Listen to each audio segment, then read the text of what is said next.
عليكم ورحمة الله وبركاته. بسم الله الرحمن الرحيم. اللهم صل على سيدنا محمد وعلى آل سيدنا ومولانا محمد. حسنت نفسي بالحي القيوم الذي لا يموت أبدا ودفعت عني السوء بألف ألف لا حول ولا قوة إلا بالله العلي العظيم ولا حول ولا قوة إلا بالله العلي العظيم ولا حول ولا قوة إلا بالله العلي العظيم. അല്ലാഹു നമ്മുടെ സദസ്സിനെ സ്വീകരിക്കട്ടെ. നമ്മുടെയൊക്കെ വികാരമായ സ്ഥാപനത്തിൻ്റെ നെടുന്തൂണായി പ്രവർത്തിക്കുന്ന മജീദ് ഉസ്താദ് ആവശ്യപ്പെട്ടത് പ്രകാരം നമ്മുടെ ഈ സദസ്സ് തുടങ്ങുന്നത് എൻ്റെ പ്രിയ ഗുരു, അതുപോലെ ഇവിടെ ഉസ്താദുമാരായി ജോലി ചെയ്യുന്ന 5-ലേറെ ആളുകളുണ്ടാകും ഉസ്താദുമാരുടെ, അവരുടെയൊക്കെ പ്രിയപ്പെട്ട ഗുരു, സമസ്ത കേരള ജമിയത്തുൽ ഉലമയുടെ കേന്ദ്ര മുഷാവർ അംഗമായിരുന്ന ബഹുമാനപ്പെട്ട കാടേരി ഉസ്താദിന്റെ പേരിൽ ഫാത്തിഹ ഹദിയ ചെയ്ത് തുടങ്ങാനാണ്. ഇൻഷാ അല്ലാഹ് ഉസ്താദിന്റെ പേരിൽ നമുക്ക് ഫാത്തിഹ ഓതി ദുആ ചെയ്ത് തുടങ്ങാം. അപ്പോഴേക്ക് ബാങ്കിന്റെ സമയമാകും. വിഷയത്തിലേക്ക് നമുക്ക് കടക്കും ചെയ്യാം. അൽ ഫാത്തിഹ. അഊദു ബില്ലാഹി മിനശ് ശൈത്വാനിർ റജീം. ബിസ്മില്ലാഹിർ റഹ്മാനിർ റഹീം. അൽഹംദുലില്ലാഹി റബ്ബിൽ ആലമീൻ അർറഹ്മാനിർ റഹീം മാലികി യൗമിദ്ദീൻ. إياك نعبد وإياك نستعين اهدنا الصراط المستقيم صراط الذين أنعمت عليهم غير المغضوب عليهم ولا الضالين آمين. بسم الله الرحمن الرحيم. قل هو الله أحد الله الصمد لم يلد ولم يولد ولم يكن له كفوا أحد.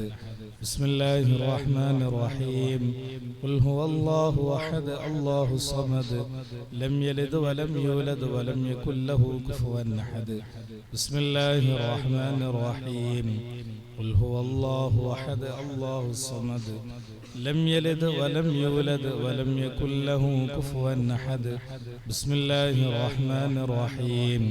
قل أعوذ برب الفلق من شر ما خلق ومن شر غاسق إذا وقب ومن شر النفاثات في العقد ومن شر حاسد إذا حسد. بسم الله الرحمن الرحيم.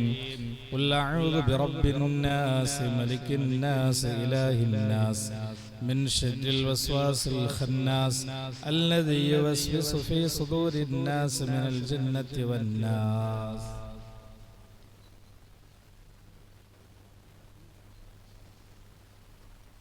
അല്ലാഹു സുബ്ഹാനഹു വ തആല നമ്മൾ ഓതിയ ഫാത്തിഹ, ഇഖ്ലാസ്, മുഅവ്വിദത്തൈൻ പടച്ചവനെ ഹബീബ് സല്ലല്ലാഹു അലൈഹി വസല്ലമ തങ്ങളുടെ അർവാഹ് ഹദ്റത്തിലേക്ക് നീ എത്തിക്കണ റബ്ബേ. എല്ലാ ഖൈറിന്റെ അഹ്ലുകാരിലേക്കും എത്തിക്കണ റബ്ബേ. പ്രത്യേകിച്ച് വിശേഷ ഞങ്ങളുടെ ഗുരു പ്രിയപ്പെട്ട ഉസ്താദ്, അവരുടെ ഹദ്റത്തിലേക്ക് എത്തിക്കണ റബ്ബേ. ഈ സ്ഥാപനം ഉയർന്നു കാണാൻ വേണ്ടി 39 വർഷക്കാലമായി ഊണും മുറക്കും വഹിച്ച് ഇതിന് കൂടെ നിന്ന ഒരുപാട് മനുഷ്യർ, ഒരുപാട് മുഅ്മിനീങ്ങൾ, മുഅ്മിനാത്തുകൾ ഇന്ന് ആരുടെ മണ്ണിലാണ്. അവരുടെ അർവാഹിലേക്ക് പടച്ചവനെ എത്തിച്ചു കൊടുക്കണം റബ്ബേ. ഞങ്ങളുടെ ബന്ധുക്കളിൽ നിന്ന്, വേണ്ടപ്പെട്ടവരിൽ നിന്ന് മരിച്ചുപോയവരുണ്ട്, അവരുടെ അർവാഹുകളിലേക്ക് എത്തിക്കണം റബ്ബേ. അവർക്കും ഞങ്ങൾക്കും നീ പരലോക വിജയം നൽകണേ അല്ലാഹ് ബിറഹ്മതിക യാ അർഹമർ റഹീമീൻ. ഉപ്പമാരായി വന്ന ബാക്കിലുള്ള ആളുകൾ മൊത്തത്തിൽ എല്ലാവരും എണീറ്റിക്കോ. രക്ഷിതാക്കളായ ആൾക്കാർ എന്നിട്ട് മുമ്പിലിരിക്കുന്ന കസേരൊക്കെ ഒന്ന് ഫില്ല് ചെയ്തിട്ട് ഇരിക്കാൻ വേണ്ടിയിട്ടാണ് ഏൽപ്പിച്ച് നിർത്തിയത്. അപ്പം ഇൻഷാ അല്ലാഹ് ബാക്കിൽ നിന്നൊക്കെ ഇങ്ങോട്ട് വരും. ഒന്നെല്ലാവരും വന്നു കഴിഞ്ഞിട്ട് ഇരിക്കാം. കുറച്ച് സമയമല്ല ഇങ്ങനെ ഇരിക്കാൻ തുടങ്ങിയിട്ട്.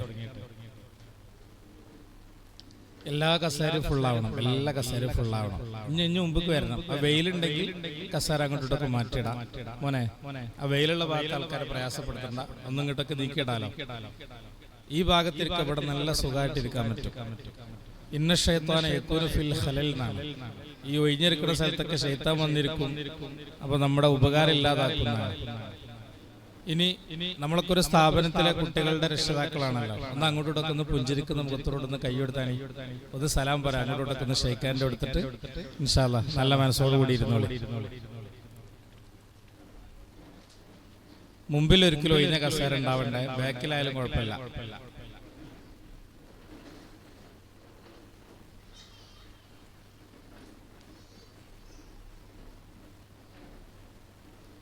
നമ്മളൊക്കെ രക്ഷിതാക്കളാണല്ലോ അല്ലേ?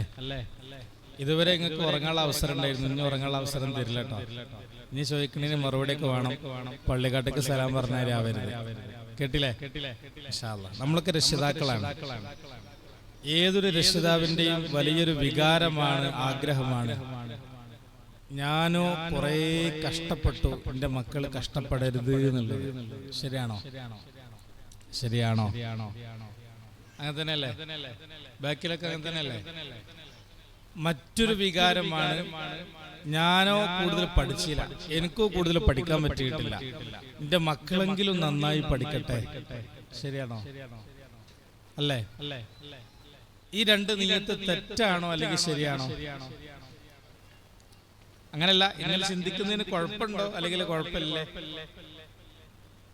ആ നിലക്ക് കുഴപ്പമൊന്നുമില്ല അല്ലെ? മക്കള് കഷ്ടപ്പെടുന്ന അത്ര നല്ലതൊന്നല്ലല്ലോ. മക്കള് പഠിക്കുക എന്നുള്ളത് അത്ര മോശമൊന്നല്ലല്ലോ. അപ്പൊ നല്ലതല്ലേ? ഇൻഷാ അല്ലാഹ്. കുറച്ച് കഴിഞ്ഞ് ഞങ്ങൾക്ക് മനസ്സിലാവും ഇത് രണ്ടും പൊട്ട തെറ്റായിരുന്നു, ഒരിക്കലും ഞാൻ ഇങ്ങനെ കരുതാൻ പാടില്ലായിരുന്നു. ഇൻഷാ അല്ലാഹ്. അള്ളാഹു നമുക്ക് നാഫിലും പ്രദാനം ചെയ്യട്ടെ. ഇപ്പൊ എല്ലാരും മനസ്സിൽ ഇതൊക്കെ നല്ലതെന്നല്ലേ? ഞാനോ കഷ്ടപ്പെട്ടില്ല, എന്റെ മക്കള് കഷ്ടപ്പെടരുത്, എനിക്ക് കൂടുതൽ പഠിക്കാൻ പറ്റിയിട്ടില്ല, എന്റെ മക്കളെങ്കിലും നന്നായി പഠിക്കട്ടെ എന്ന് ആഗ്രഹിക്കുന്നത്, ഈ രണ്ട് ചിന്തകളും വലിയ തെറ്റാണ്. നമ്മൾ ഇന്നേ വരെ ചെയ്ത മക്കളെ കൊല്ലാകൊല കൊടുത്ത രണ്ട് സംഗതികളാണെന്ന് ഇൻഷാ അല്ലാഹ് വയ്യ നിങ്ങൾക്ക് മനസ്സിലാകും. അല്ലാഹു നമുക്ക് ബോധം തരട്ടെ. നമുക്ക് പഠനത്തിൽ നിന്ന് തുടങ്ങാം. നമ്മൾ സ്കൂൾ വിദ്യാഭ്യാസമാണോ അല്ലെങ്കിൽ മദ്രസ വിദ്യാഭ്യാസമാണോ കൂടുതൽ തെരഞ്ഞെടുക്കുന്നത്? എങ്ങനെ? നിങ്ങളിപ്പോ ഇവിടെ ചേർത്ത് കുട്ടികളെ രക്ഷിതാക്കളായിട്ട് മാത്രമേ ഇരിക്കണ്ട, അതിന്റെ താഴെയുള്ളത് മദ്രസയിലും സ്കൂളിലൊക്കെ ഉണ്ടാവുമല്ലോ. ഒന്നിന്റെ മുമ്പില് എന്റെ പിന്നിൽ എന്നിട്ട് മയത്തിസ്കരിക്കാൻ വേണമെന്ന് എഴുതിയിട്ട് ഒന്നും ഇവിടെ കൊടുന്നാക്കിയിട്ടുണ്ട്. ശരി തന്നെയാണ്, അല്ലാഹു ഖബൂൽ ചെയ്യട്ടെ. അതിന്റെ താഴെയുള്ളത് വേറെ ഉണ്ടല്ലോ, പിന്നെ പെൺകുട്ടികളായിട്ടുള്ള വേറെ ഉള്ളവരുണ്ടല്ലോ, മദ്രസയിലും സ്കൂളിലൊക്കെ പഠിക്കുന്നവര്. അത് നമ്മൾ തന്നെ അല്ലേ? ഇവിടെ പഠിക്കുന്നത് മാത്രമാണോ? അല്ല. ഒന്നാലോചിച്ച് സ്കൂളാണോ അല്ലെ നമ്മൾ ആ ആഗ്രഹിക്കുന്ന സംഗതി സ്കൂൾ വിദ്യാഭ്യാസമാണോ അല്ലെങ്കിൽ മദ്രസ വിദ്യാഭ്യാസമാണോ? ഏതാ? പറഞ്ഞേ പറ്റൂ. എങ്ങനെ? രണ്ടും വേണമെന്നാണ് ഒരു അഭിപ്രായം. ഇവിടെ വേണം എന്നാണ്. പക്ഷെ നമ്മൾ കൂടുതൽ സെലക്ട് ചെയ്തതും പ്രയോറിറ്റി കൊടുക്കുന്നത് ഏതിനാ? മദ്രസക്കാണോ സ്കൂളിനാണോ അല്ലെങ്കിൽ മോഡേൺ എഡ്യൂക്കേഷൻ ആണോ മോറൽ എഡ്യൂക്കേഷൻ ആണോ? ഏതാ? കേട്ടില്ല. മദ്രസനായിരിക്കണം. ഇപ്പൊ ഉള്ളത് ഏതാണ്? സ്റ്റേജ് ഏതാണ്? നിങ്ങളൊക്കെ മന്തിക്ക് പഠിച്ചോലാണ് അല്ലേ? അതിന്റെ വെറുതല്ല. ഇങ്ങനെ ചിന്തിച്ചാൽ മതി, സിമ്പിൾ ആയിട്ട് ഉത്തരം കിട്ടും. ഒന്നാം ക്ലാസ്സിൽ ശരാശരി ഒരു 30 കുട്ടികളെ ചേർക്കുന്നുണ്ടെന്ന് സങ്കല്പിക്കുക. ഒന്നാം ക്ലാസ്. അതേ മദ്രസയിൽ 10-ലെത്തുമ്പോ 5 ചുരുങ്ങിയിട്ടുണ്ടാവും. ശരിയാണോ? ശരിയല്ലേ? ഈ കുട്ടിയെ മദ്രസയിൽ 1-ാം ക്ലാസ്സിൽ ചേർത്ത് അതേ സമയത്ത് സ്കൂളിൽ കൊണ്ടിട്ട് ചേർത്തിയിട്ടുണ്ട്. ആ സ്കൂളിലെ കുട്ടി 10-ലെത്തിയ സമയത്ത് 30 31 ആവല്ലാതെ 29 ഞാൻ ഇതുവരെ കണ്ടിട്ടില്ല. നിങ്ങൾ കണ്ടുകണോ? അപ്പൊ ഏതാണ് രക്ഷിതാക്കളുടെ വികാരം? ഏത് വിദ്യാഭ്യാസമാണ്? എന്നിട്ട് പറയും മനുഷ്യന്മാരെ, ഭൗതിക വിദ്യാഭ്യാസമാണ്. തീരുമാനിച്ചില്ലേ? എല്ലാരും ഉറപ്പിച്ചില്ലേ? ഞാനൊന്നും അടിച്ച മറക്കുന്നില്ല, ഞാനൊന്നും നിർബന്ധിക്കണില്ല, വോയിസ് ചെയ്യണില്ല. നിങ്ങളെ കൊണ്ട് തന്നെയാണ് എല്ലാം പറയിപ്പിക്കുന്നത്. കാരണം അവനക്ക് കൊള്ളണമെങ്കിൽ എന്ത് വേണം? അവനാൻ തന്നെ പറയണല്ലോ, അതിനു വേണ്ടിയിട്ടാണ് പറയിപ്പിക്കുന്നത്. അപ്പൊ സ്കൂൾ വിദ്യാഭ്യാസമാണ് നമ്മളെല്ലാവരും കൂടുതൽ പ്രയോറിറ്റി കൊടുക്കണം. നമുക്ക് ബോധ്യമാണ്. അത് തെറ്റാണെന്നൊന്നും ഞാൻ പറയണമെന്നില്ല കേട്ടോ, നല്ല കാര്യമാണ്. അള്ളാഹു നമ്മുടെ കുട്ടികൾക്ക് നല്ല വിദ്യാഭ്യാസമൊക്കെ തരട്ടെ. എന്തിനാണ് ഉപ്പമാരെ ഉമ്മമാരെ നമ്മളെ കുട്ടിക്ക് നല്ല സ്കൂൾ വിദ്യാഭ്യാസം കൊടുക്കുന്നത്? എന്തിനായിരിക്കും? നല്ല ജോലി കിട്ടാൻ. മാഷാ അല്ലാഹ്, മബ്രൂക്ക്. നല്ല മറുപടി. നല്ല ജോലി കിട്ടാനാണ്. എന്തിനാണ് ഹബീബിങ്ങളെ നമ്മളെ കുട്ടിക്ക് നല്ല ജോലി? സുലൈമാന് കയ്യിൽ അതന്നെ അതിന് സാധനം തന്നെയാണ്. സാമ്പത്തികമായിട്ട് അത്യാവശ്യം വേണം, നല്ല പൈസ കയ്യിൽ വേണം, സുലൈമാന് കയ്യിൽ വേണം. അതന്നെ. എന്തിനാണ് സുലൈമാന് കയ്യിൽ കൂടുതൽ? ആഡംബരമായിട്ട് ജീവിക്കാൻ, സുഖകരമായി ജീവിക്കാൻ, അങ്ങനെ പറയാം അല്ലെ. നമ്മള് അല്ലസാറിലിരിക്കുമ്പോൾ നമുക്ക് എന്ത് പറയാം? ആഡംബരം ഒഴിവാക്കിയിട്ട് സുഖകരമായിട്ട് ജീവിക്കാൻ, സന്തോഷത്തോടു കൂടെ ജീവിക്കാൻ വേണ്ടിയിട്ടാണ്. ഇഞ്ഞിന്റെ ചോദ്യം വേറെ ഒന്നിങ്ങനെ തിരിയാടെ. ഇപ്പൊ പോയത് ഇങ്ങനെ നേരെയാണ് ചോദ്യങ്ങൾ, ഒന്നിങ്ങനെ തിരിയാണ്. ആർക്ക് സുഖമായിട്ട് ജീവിക്കാൻ? എങ്ങനെ തെറ്റി തെറ്റി പറഞ്ഞോളി. അടുത്തത് ആർക്ക്? മക്കൾക്ക് വേണ്ടിയിട്ട് വീണ്ടും തെറ്റിയിരിക്കുന്നു. അടുത്ത ഉത്തരം അവരുടെ കുടുംബത്തിനോ വീണ്ടും തെറ്റിയിരിക്കുന്നു. ആർക്കോ വേണ്ടി വലിയ തെറ്റ് സംഭവിച്ചിരിക്കുന്നു. ശരി ഉത്തരം ഞാൻ പറയാം, വളരെ സിമ്പിളാണ്. എടി ഈ മാസം ഓനൊന്ന് അയച്ചില്ലേന്ന് ചോദിക്കുമ്പോ നമ്മളെ കുടിക്കാരിച്ച് നമ്മോട് പറയണേ അതൊന്നും ഇപ്പൊ പറയണ്ടെന്ന് പറഞ്ഞാൽ അപ്പൊ കാലിന്റെ പെരുവരിൽ നിങ്ങളൊരു സാധനം ഇങ്ങനെ തെരുത്ത് ഇങ്ങനെ വരുന്നുണ്ടെങ്കിൽ അതിന്റെ അർത്ഥം എന്താ? ഇൻകുന്റെ പെണ്ണുങ്ങൾക്കും വയസ്സും പ്രായമാകുമ്പോ ഓല തണലില് സുഖമായിട്ട് ജീവിക്കാനാണ്. എന്തേ അങ്ങനെ തന്നെയല്ലേ? ആണോ അല്ലേ? ആണോ അല്ലേ? അതല്ലാതെ ഓൽക്ക് കുടുംബത്തിന് ആ ഓമനപ്പേരൊക്കെ മാറ്റി വെച്ചാൽ പച്ച മലയാളത്തിൽ പറഞ്ഞാല് ആർക്ക് സുഖമായിട്ട് ജീവിക്കാന്? വയസ്സും പ്രായമാകുമ്പോ ഇൻകുന്റെ പെണ്ണുങ്ങൾക്കും ഓന്റെ തണലിൽ സുഖമായിട്ട് ജീവിക്കാൻ. ആണോ അല്ലേ? ഹബീബിങ്ങളെ ഉപ്പമാരെ ആണോ അല്ലേ? സത്യസന്ധമായിട്ട് പറഞ്ഞത് തന്നെ ഉത്തരം. ശരി, അങ്ങനെയെങ്കിൽ എന്റെ ചോദ്യം ഇതാണ്. ഇപ്പത്തെ കുട്ടികളെ പോക്ക് ഇങ്ങനെ കണ്ടിട്ട് നിങ്ങൾക്ക് തോന്നുന്നുണ്ടോ ഓല് നിങ്ങളെ നോക്കുന്നു? ഇവിടുത്തെ കുട്ടികളെ കേട്ടെ അല്ല, ഇത് ചിന്തിക്കേണ്ട സംഗതിയാണ്. ഇത് തമാശയായി കാണരുത്. നിങ്ങൾ വലിയൊരു സത്യമാണ് ഞാൻ നിങ്ങളുടെ മുമ്പിൽ ഇങ്ങനെ തുറന്ന് പോസ്റ്റ്മോർട്ടം ചെയ്യുന്നത്. എല്ലാവരും മണ്ടിപ്പടഞ്ഞ് തട്ടിപ്പടഞ്ഞ് മക്കൾക്ക് ആഗ്രഹിക്കുന്നത് സ്കൂൾ വിദ്യാഭ്യാസമാണ്. എന്തിനാ ഈ സ്കൂൾ വിദ്യാഭ്യാസം മക്കൾക്ക് കൊടുക്കുന്നത്? സിമ്പിളാണ്. നല്ല ജോലി അവർക്ക് ഉണ്ടാവണം. എന്തിനാ ഉപ്പന്മാരെ? നല്ല ജോലി, നല്ല ശമ്പളം അവർക്ക് ഉണ്ടാവണം. എന്തിനാ നല്ല ശമ്പളം? സുഖമായിട്ട് ജീവിക്കാനാണ്. ആർക്ക്? എനിക്കും എന്റെ പെണ്ണുങ്ങൾക്കും പ്രായമാകുമ്പോ. പക്ഷെ ഇത് നടക്കുവോ? നടക്കുന്നുണ്ടോ? വലിയ പ്രതീക്ഷയുണ്ടോ? ഞാൻ ചോദ്യം ചോദിച്ചിട്ടുള്ളൂ, ഉത്തരം മുഴുവനും തന്നത് എന്റെ മുമ്പിലുള്ള നിങ്ങളാണ്. അല്ലേ? ആണോ അല്ലേ? പിന്നെ ഈ ഏർപ്പാടിൽ നിൽക്കണം. നിങ്ങൾക്ക് മനസ്സിലായില്ല? കൊടുത്തോ? ഇവിടെ ക്യാമ്പസ് പള്ളി ഉണ്ടോ? കേൾക്കൂലേ? മെല്ലെ കേൾക്കുള്ളൂ. സമയം കൊണ്ട് സമയം കഴിച്ചുകൊണ്ടല്ലേ? എന്നാ പിന്നെ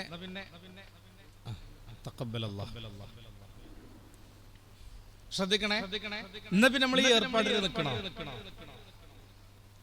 നിങ്ങളെന്താ കണ്ണു നോക്കണം? അല്ല, ഞാൻ ശരിക്കും ചിന്തിച്ചോളെ, ആത്മാർത്ഥമായിട്ട് ചിന്തിച്ചോളി.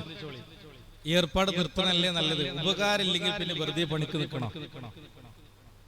ദുനിയാവിൽ എന്തെങ്കിലും കിട്ടാനും അതുകൊണ്ട് ഗുണം കിട്ടാനല്ലേ നമ്മളിപ്പോ ഇതൊക്കെ ചെയ്യണത്? അല്ലേ? കബർക്ക് വേണ്ടിയിട്ടൊന്നല്ലല്ലോ. അതുകൊണ്ടുള്ള ഗുണം നമുക്ക് കിട്ടുന്നില്ലെങ്കിൽ പിന്നെ എന്തിനു നമ്മളിത് ചെയ്യണം? അവിടെയാണ് നമ്മളെ ഏറ്റവും ഗൗരവമായി ചിന്തിക്കേണ്ടത്. ഇനി ഇതൊന്നുമല്ല രസം. എന്തുകൊണ്ട് ഇങ്ങനെ സംഭവിക്കുമെന്ന് ചോദിച്ചാൽ, നമ്മളെ കുട്ടികൾക്ക് കൊടുക്കുന്ന വിദ്യാഭ്യാസം മോഡേൺ എഡ്യൂക്കേഷനാണ്. ഈ മോഡേൺ എഡ്യൂക്കേഷൻ ആയതുകൊണ്ട് ഇതിന്റെ ആഫ്റ്റർ എഫക്റ്റ് ഇങ്ങനെയേ ആവൂ എന്ന് കൃത്യമായി കണക്കുകളും പഠനങ്ങളും റിസർച്ചുകളും അവർ തന്നെ പറഞ്ഞു വെച്ചതുണ്ട്. ഞാൻ നിങ്ങൾക്ക് സിമ്പിൾ ആയിട്ട് ഇങ്ങനെ ഉള്ളിലേക്ക് തട്ടാൻ വേണ്ടി ഒരു ഉദാഹരണം പറഞ്ഞത് ശരിക്കും ബോധ്യാവും. ഒന്നെല്ലാവരും എൻ്റെ അടുത്തേക്ക് ഇങ്ങനെ ശ്രദ്ധിക്കണേ. കേരളത്തിൽ മൊത്തം ജില്ലയുണ്ട്? 14 ജില്ലയുണ്ടല്ലേ?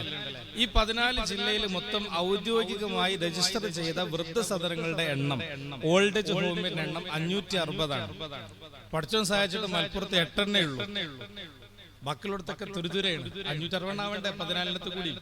മലപ്പുറത്ത് പഠിച്ചോ സഹായിച്ചിട്ട് എത്രയേ ഉള്ളൂ? 8 വൃദ്ധസദനങ്ങളേ ഉള്ളൂ. ആ 8 വൃദ്ധസദനത്തിലും ആളുകളും കുറവാണ് കമ്പാരിറ്റീവ്ലി മറ്റു ജില്ലകളെ അപേക്ഷിച്ചിട്ട് നമ്മുടെ ജില്ലയിൽ ആളുകൾ കുറവാണ്. ഈ 560 വൃദ്ധസദനങ്ങളിൽ അന്തേവാസികളായി കഴിയുന്ന ഏകദേശം ഒരു 10-30,000 ചില്ലാനം വരുന്ന രക്ഷിതാക്കളെ, ഉപ്പമാരെ, അവരെ കുറിച്ച് ഇങ്ങനെ ഒരു പഠനം നടത്തുമ്പോഴാണ് ഞെട്ടിക്കുന്ന കണക്കുകൾ പുറത്തു വരുന്നത്. ഈ വൃദ്ധസദനത്തിൽ കഴിയുന്ന 10-30,000 ചില്ലാനും വരുന്ന രക്ഷിതാക്കൾ അവര് ഹൈലി എഡ്യൂക്കേറ്റഡ് ആയ മക്കളുടെ ഉമ്മയും ഉപ്പയും അച്ഛനും അമ്മയും തന്തയും തള്ളയുമാണ്. നിങ്ങളിവിടെ ഉണ്ടോ? വൃദ്ധസദനത്തിൽ കഴിയുന്ന രക്ഷിതാക്കളിൽ കൂടുതലും ആരമ്മി വാപ്പിയാണെന്ന് പറഞ്ഞത് ഹൈലി എഡ്യൂക്കേറ്റഡ് ആയ നല്ല ജോലിയും നല്ല വിദ്യാഭ്യാസവും നല്ല ബിസിനസ്സും നല്ല ജോലിയും നല്ല വരുമാനമുള്ള മക്കളുടെ മകന്റെയും മകളുടെയും അച്ഛനും അമ്മയാണ് കൂടുതൽ എവിടെ വരുന്നത്? വൃദ്ധസദനങ്ങളിൽ വരുന്നത്. എന്താ അതിന്റെ അർത്ഥം? നിങ്ങളിപ്പോ നിങ്ങളെ കുട്ടിക്ക് സ്കൂൾ കൂടുതൽ തിരഞ്ഞെടുക്കുന്നത് ഭൗതിക വിദ്യാഭ്യാസം അല്ലെങ്കിൽ മോഡേൺ എഡ്യൂക്കേഷൻ തിരഞ്ഞെടുക്കുമ്പോ ഓളിന്നെ വൃദ്ധസദനത്തിലാക്കിയാലും കുഴപ്പമില്ല, ഓല് നന്നാവട്ടെ എന്ന് കരുതിയിട്ടാണ്? ഏതെങ്കിലും ഒരു ഉപ്പ അങ്ങനെ കരുതിക്കണോ? ഉണ്ടോ? ഈ വൃദ്ധസദനത്തിൽ കഴിയുന്ന നിലവിലുള്ള അന്തേവാസികളിലെ ഏതെങ്കിലും ഒരു ഉമ്മയോ ഉപ്പയോ അങ്ങനെ കരുതിയിട്ടുണ്ടാവോ? പിന്നെന്താ അങ്ങനെ സംഭവിച്ചേ? ഇപ്പൊ കോട്ടയം ജില്ലയില് ഭയങ്കര കോമഡി ആയിട്ട് എനിക്ക് തോന്നിയൊരു സംഗതി ഉണ്ട്. ഈ അടുത്ത് ഞാൻ ഇങ്ങനെ ഒരു ജേണൽ വായിച്ച സമയത്ത് ഒരുപാട് ചിരിച്ചുപോയി അത് കണ്ടിട്ട്. കോട്ടയം ഭാഗത്തുനിന്ന് ഏറ്റവും കൂടുതൽ നഴ്സുമാരുള്ളത് അവരാണ് അല്ലെ? കോട്ടയം ഏരിയ എല്ലാം പുറത്തേക്ക് പോന്ന, ഇന്ത്യയിൽ ആരും നിൽക്കുന്നില്ല. ഒരു വർഷം ശരാശരി ഇന്ത്യയിൽ നിന്ന് 40,000 വിദ്യാർത്ഥികളാണ് പുറം ലോകത്തേക്ക് അബ്രോഡ് പോണത്, ഇന്ത്യ വിട്ടു പോകുന്നത്. അവരാരും ഇങ്ങോട്ടേക്ക് വരാൻ ഇഷ്ടപ്പെടുന്നില്ല, തിരിച്ചു വരാൻ ആഗ്രഹിക്കുന്നില്ല. പോകുന്നു, അവിടെ PR എടുക്കുന്നു, അല്ലെങ്കിൽ അവിടെ സിറ്റിസൺഷിപ്പിന് വേണ്ടി അവർ വെയിറ്റ് ചെയ്യുന്നു, അവിടെ കൂടുന്നു കുടുംബമായിട്ട്. ഇങ്ങോട്ട് വരാൻ ആഗ്രഹിക്കാത്ത ആളുകൾ. ഈ ടീം മുഴുവനും പോയിട്ട് അങ്ങോട്ടാ? കാനഡ, ജർമ്മനി, സ്കാൻഡിനേവിയൻ കൺട്രീസുകളിലേക്കാണ് ഈ ടീം മുഴുവനും പോകുന്നത്. UK-യിലേക്ക് അല്ലെ? ഇങ്ങനത്തെ നാടുകളിലേക്ക് പോയിട്ട് അവിടുത്തെ ഡ്യൂട്ടി എന്താ? ഹോസ്പിറ്റലിൽ ജോലി ചെയ്യലാണോ? ആണോ? ഹോസ്പിറ്റൽ ഡ്യൂട്ടി അല്ല, ഹോസ്പിറ്റാലിറ്റി ആണ്. എന്ന് വെച്ചാൽ അത് പുരോഗമന നാടാണ്. ലിബറലിസം അങ്ങേയറ്റം തലക്ക് പിടിച്ച നാടുകളിലേക്കാണ് പോണത്. ഈ ലിബറലിസത്തിന്റെ പ്രത്യേകത എന്താ? My body my choice. എന്റെ ശരീരം, എന്റെ തീരുമാനം, എന്റെ ആഗ്രഹം, ഞാൻ തീരുമാനിക്കുന്നതിനനുസരിച്ച് എന്റെ ജീവിതം മുന്നോട്ട് പോവുക. അവിടെ വിവാഹങ്ങളില്ല, പകരം ലിവിംഗ് ടുഗദറുകളാണ്. അച്ഛനക്കോ അമ്മക്കോ പ്രസക്തിയില്ല, മതത്തിന് പ്രസക്തിയില്ല, ദൈവവിശ്വാസത്തിന് പ്രസക്തിയില്ല. ഇത്തരം നാടുകളാണല്ലോ. അപ്പൊ അവരിങ്ങനെ പുരോഗമിച്ചു കഴിഞ്ഞാൽ ഈ മക്കള് നല്ല പൈസ ഉണ്ടാകും. ഈ പൈസ മാസം ഇങ്ങനെ അയച്ചു കൊടുത്തിട്ട് അവിടെ ഇങ്ങനെ ഹോസ്പിറ്റാലിറ്റി ടീമുകളാണ്. അവിടെ കൊണ്ടുപോയിട്ട് അച്ഛനെ അമ്മയാക്കും. അവരെന്ത് ചെയ്യും? നോക്കാൻ വേണ്ടിയിട്ട് പൈസ മാസം അയച്ചു കൊടുക്കും. എന്നിട്ട് സ്വന്തം അച്ഛനെയും അമ്മയും കോട്ടയത്ത് ഒഴിവാക്കിയിട്ട് ഈ പെണ്ണ് പോയി ജോലി ചെയ്യണത് വേറെയുള്ള മകനെ ഒഴിവാക്കിയ, മകൾ ഒഴിവാക്കിയ അച്ഛനെ അമ്മനെ നോക്കാൻ. എന്തൊരു തമാശയാണ് നിങ്ങൾ ആലോചിച്ച് നോക്കിയാണ്. അല്ലേ? നിങ്ങൾക്ക് അങ്ങനെ ശരി വരുന്നില്ല? അത് ആലോചിച്ചിട്ട് നിങ്ങൾക്ക് മനസ്സിലായില്ല? നിങ്ങൾ ഇവിടെ അല്ലേ? റേഞ്ച് വിട്ടോ? അല്ലെങ്കിൽ ആലോചിക്കുകയാണ്, എന്തൊരു വല്ലാത്തൊരു അവസ്ഥ അല്ലേ? ഈ നാട്ടിലുള്ള സ്വന്തം അച്ഛനും അമ്മനെ ഒഴിവാക്കിയിട്ട് ഇവള് പോണത് എങ്ങട്ടാ? വേറെയുള്ളവരുടെ അച്ഛനമ്മനെ നോക്കാൻ വേണ്ടിയിട്ടാണ്. അതായത് രസം. അല്ലാതെ ഹോസ്പിറ്റലിൽ സാധാരണ നഴ്സായിട്ട് ജോലി ചെയ്യാൻ വേണ്ടി മാത്രമല്ല, അതിന് റിക്രൂട്ട് ചെയ്യാൻ വേണ്ടി ഒരുപാട് ഏജൻസികളുണ്ട്, ഒരുപാട് കോഴ്സുകളുണ്ട്, ഒരുപാട് തത്തുല്യമായ ഇടയിൽ കയറ്റം ബ്രിഡ്ജ് കോഴ്സുകളൊക്കെ എടുത്തിട്ട് കയറി പോവാണ്. കാരണം അവിടെ സെറ്റിലാണ്. നമ്മുടെ ആരോഗ്യം നശിക്കോളും, നമ്മുടെ യുവത്വം തീരോടും അവിടെ സെറ്റിലാണ്, അല്ലെങ്കിൽ അവിടെ ഹാപ്പിയാണ്. അതിനെ കുറിച്ച് ബാക്കിയുള്ളവർ ചിന്തിക്കുന്നില്ല. അതുകൊണ്ട് ഈ വിദ്യാഭ്യാസം കൂടുതൽ പഠിച്ച ആൾക്കാർ കേടുന്നിട്ടേ ഉള്ളൂ. എന്തുകൊണ്ട് എന്നുള്ള ചോദ്യത്തിന് വളരെ സിമ്പിളാണ് ഉത്തരം. ആരാ നമ്മുടെ ഇന്ത്യയിലേക്ക് ഈ മോഡേൺ എഡ്യൂക്കേഷൻ കൊണ്ടുവന്നത്, ഈ ഭൗതിക വിദ്യാഭ്യാസം കൊണ്ടുവന്നത്, അല്ലെങ്കിൽ സ്കൂൾ വിദ്യാഭ്യാസം കൊണ്ടുവന്നതെന്ന് അറിയോ? കൊളോണിയലിസം നടപ്പാക്കാൻ വേണ്ടി, കോളനിവൽക്കരണത്തിന് വേണ്ടി അവർ കൃത്യമായി നടപ്പിലാക്കിയ ഒരു അജണ്ടയാണ് സത്യത്തിൽ ഈ ഒരു വിദ്യാഭ്യാസം എന്ന് പറയുന്നത്, മോഡേൺ എഡ്യൂക്കേഷൻ. ഞാൻ ഇങ്ങനെ സിമ്പിൾ ആയിട്ട്, നമ്മളൊക്കെ നാടന്മാരായ ആൾക്കാരായതുകൊണ്ട് നിങ്ങളുടെ ലെവലിലേക്ക് ഇറങ്ങിയിട്ട് ഞാൻ ഇങ്ങനെ പറയാം, വളരെ സിമ്പിൾ ആക്കിയിട്ട്. നമ്മുടെ ഇന്ത്യ ഒരു കോളനി രാജ്യമാണ്, അതെല്ലാവർക്കും അറിയാലോ. പല നാട്ടിലും വന്നിട്ട് ഭരിച്ചുപോയ നാടാണല്ലോ നമ്മുടെ ഇന്ത്യ. ഇവിടെ കൊളോണിയലിസം കൃത്യമായി അതങ്ങനെ നിലനിൽക്കാൻ വേണ്ടിയിട്ട് അവരുടെ ഹിഡൻ അജണ്ടയായി നമ്മുടെ ഇന്ത്യയിൽ നടപ്പിലാക്കിയ സംവിധാനമാണ് സത്യത്തിൽ ഈ മോഡേൺ എഡ്യൂക്കേഷൻ, ഇന്നത്തെ ആധുനിക വിദ്യാഭ്യാസം എന്ന് പറയുന്നത്. ഇതൊരു ഉസ്താദായ ഈ വേഷത്തിൽ ഒരാൾ വന്ന് പറയുമ്പോ അത് മൂലർ അങ്ങനെയൊക്കെ തന്നെ പറയുള്ളൂ നിങ്ങൾ കരുതും. വേണ്ട, അവര് തന്നെ അവരുടെ ഈ ലക്ഷ്യത്തെ കുറിച്ച് എഴുതി വെച്ചത് ഞാൻ ഇങ്ങനെ പറയാം. We may educate our substance, നമ്മുടെ ആളുകൾക്ക് ഈ വിദ്യാഭ്യാസം നന്നായി നൽകും. ഈ മോഡേൺ എഡ്യൂക്കേഷൻ, ഈ വിദ്യാഭ്യാസം നന്നായി കൊടുത്തു കഴിഞ്ഞാൽ അവർ അത്തരത്തിലുള്ള സ്ഥാപനങ്ങളെ തുടങ്ങും, അത്തരത്തിലുള്ള സംവിധാനങ്ങളെ തുടങ്ങും. അങ്ങനെ തുടങ്ങിയാൽ നമ്മളുടെ ഇത്തരത്തിലുള്ള സ്ഥാപനങ്ങൾ ആളുകൾ ഡിമാൻഡ് ചെയ്യും, ആവശ്യപ്പെടും. മതത്തെക്കാൾ കൂടുതൽ ഇത്തരത്തിലുള്ള മോഡേൺ എഡ്യൂക്കേഷന്റെ സ്ഥാപനങ്ങളായിരിക്കും അവർ കൂടുതൽ ആഗ്രഹിക്കുക, ഇംഗ്ലീഷ് മീഡിയങ്ങളായിരിക്കും കൂടുതൽ ആഗ്രഹിക്കുക. ഈ തരത്തിൽ നമ്മുടെ സ്ഥാപനങ്ങളെ അവരെന്ത് ചെയ്യും? ഡിമാൻഡ് ചെയ്യും. നമ്മൾ ഡിമാൻഡ് ആക്കിയോ ഇല്ലേ? ആവശ്യപ്പെട്ടോ ഇല്ലേ? നമ്മുടെ മനസ്സിൽ അതിനൊക്കെ പ്രയോറിറ്റി കൂടിയോ ഇല്ലേ? അവർ പറയുന്നു അങ്ങനെ ഒരു ദിവസം വന്നു കഴിഞ്ഞാൽ that will be the proudest day of our history, നമ്മുടെ ചരിത്രത്തിലെ ഏറ്റവും അഭിമാനകരമായ ഒരു ദിവസമായി ആ ദിവസം മാറും. ഗൗരവത്തിൽ ചിന്തിച്ചോളെ, that will be the proudest day of our history. ചരിത്രത്തിലെ ഏറ്റവും അഭിമാനകരമായ നിമിഷമായിട്ട് ആ നിമിഷം മാറും. അതായോ ഇല്ലേ? അവര് വിജയിച്ചോ ഇല്ലേ? എന്നിട്ട് പറയുന്നു, ഞങ്ങൾ ഈ മോഡേൺ എഡ്യൂക്കേഷൻ ഇവിടെ കൊണ്ടുവരുന്നതിന്റെ ലക്ഷ്യമെന്ന് പറയുന്നത് we may govern the people. ഞങ്ങൾക്ക് ഈ ജനങ്ങളെ നിയന്ത്രിക്കാൻ കഴിയണം. ഞങ്ങൾക്കത് നിയന്ത്രിക്കാൻ കഴിഞ്ഞിട്ടുണ്ട്. എങ്ങനെ?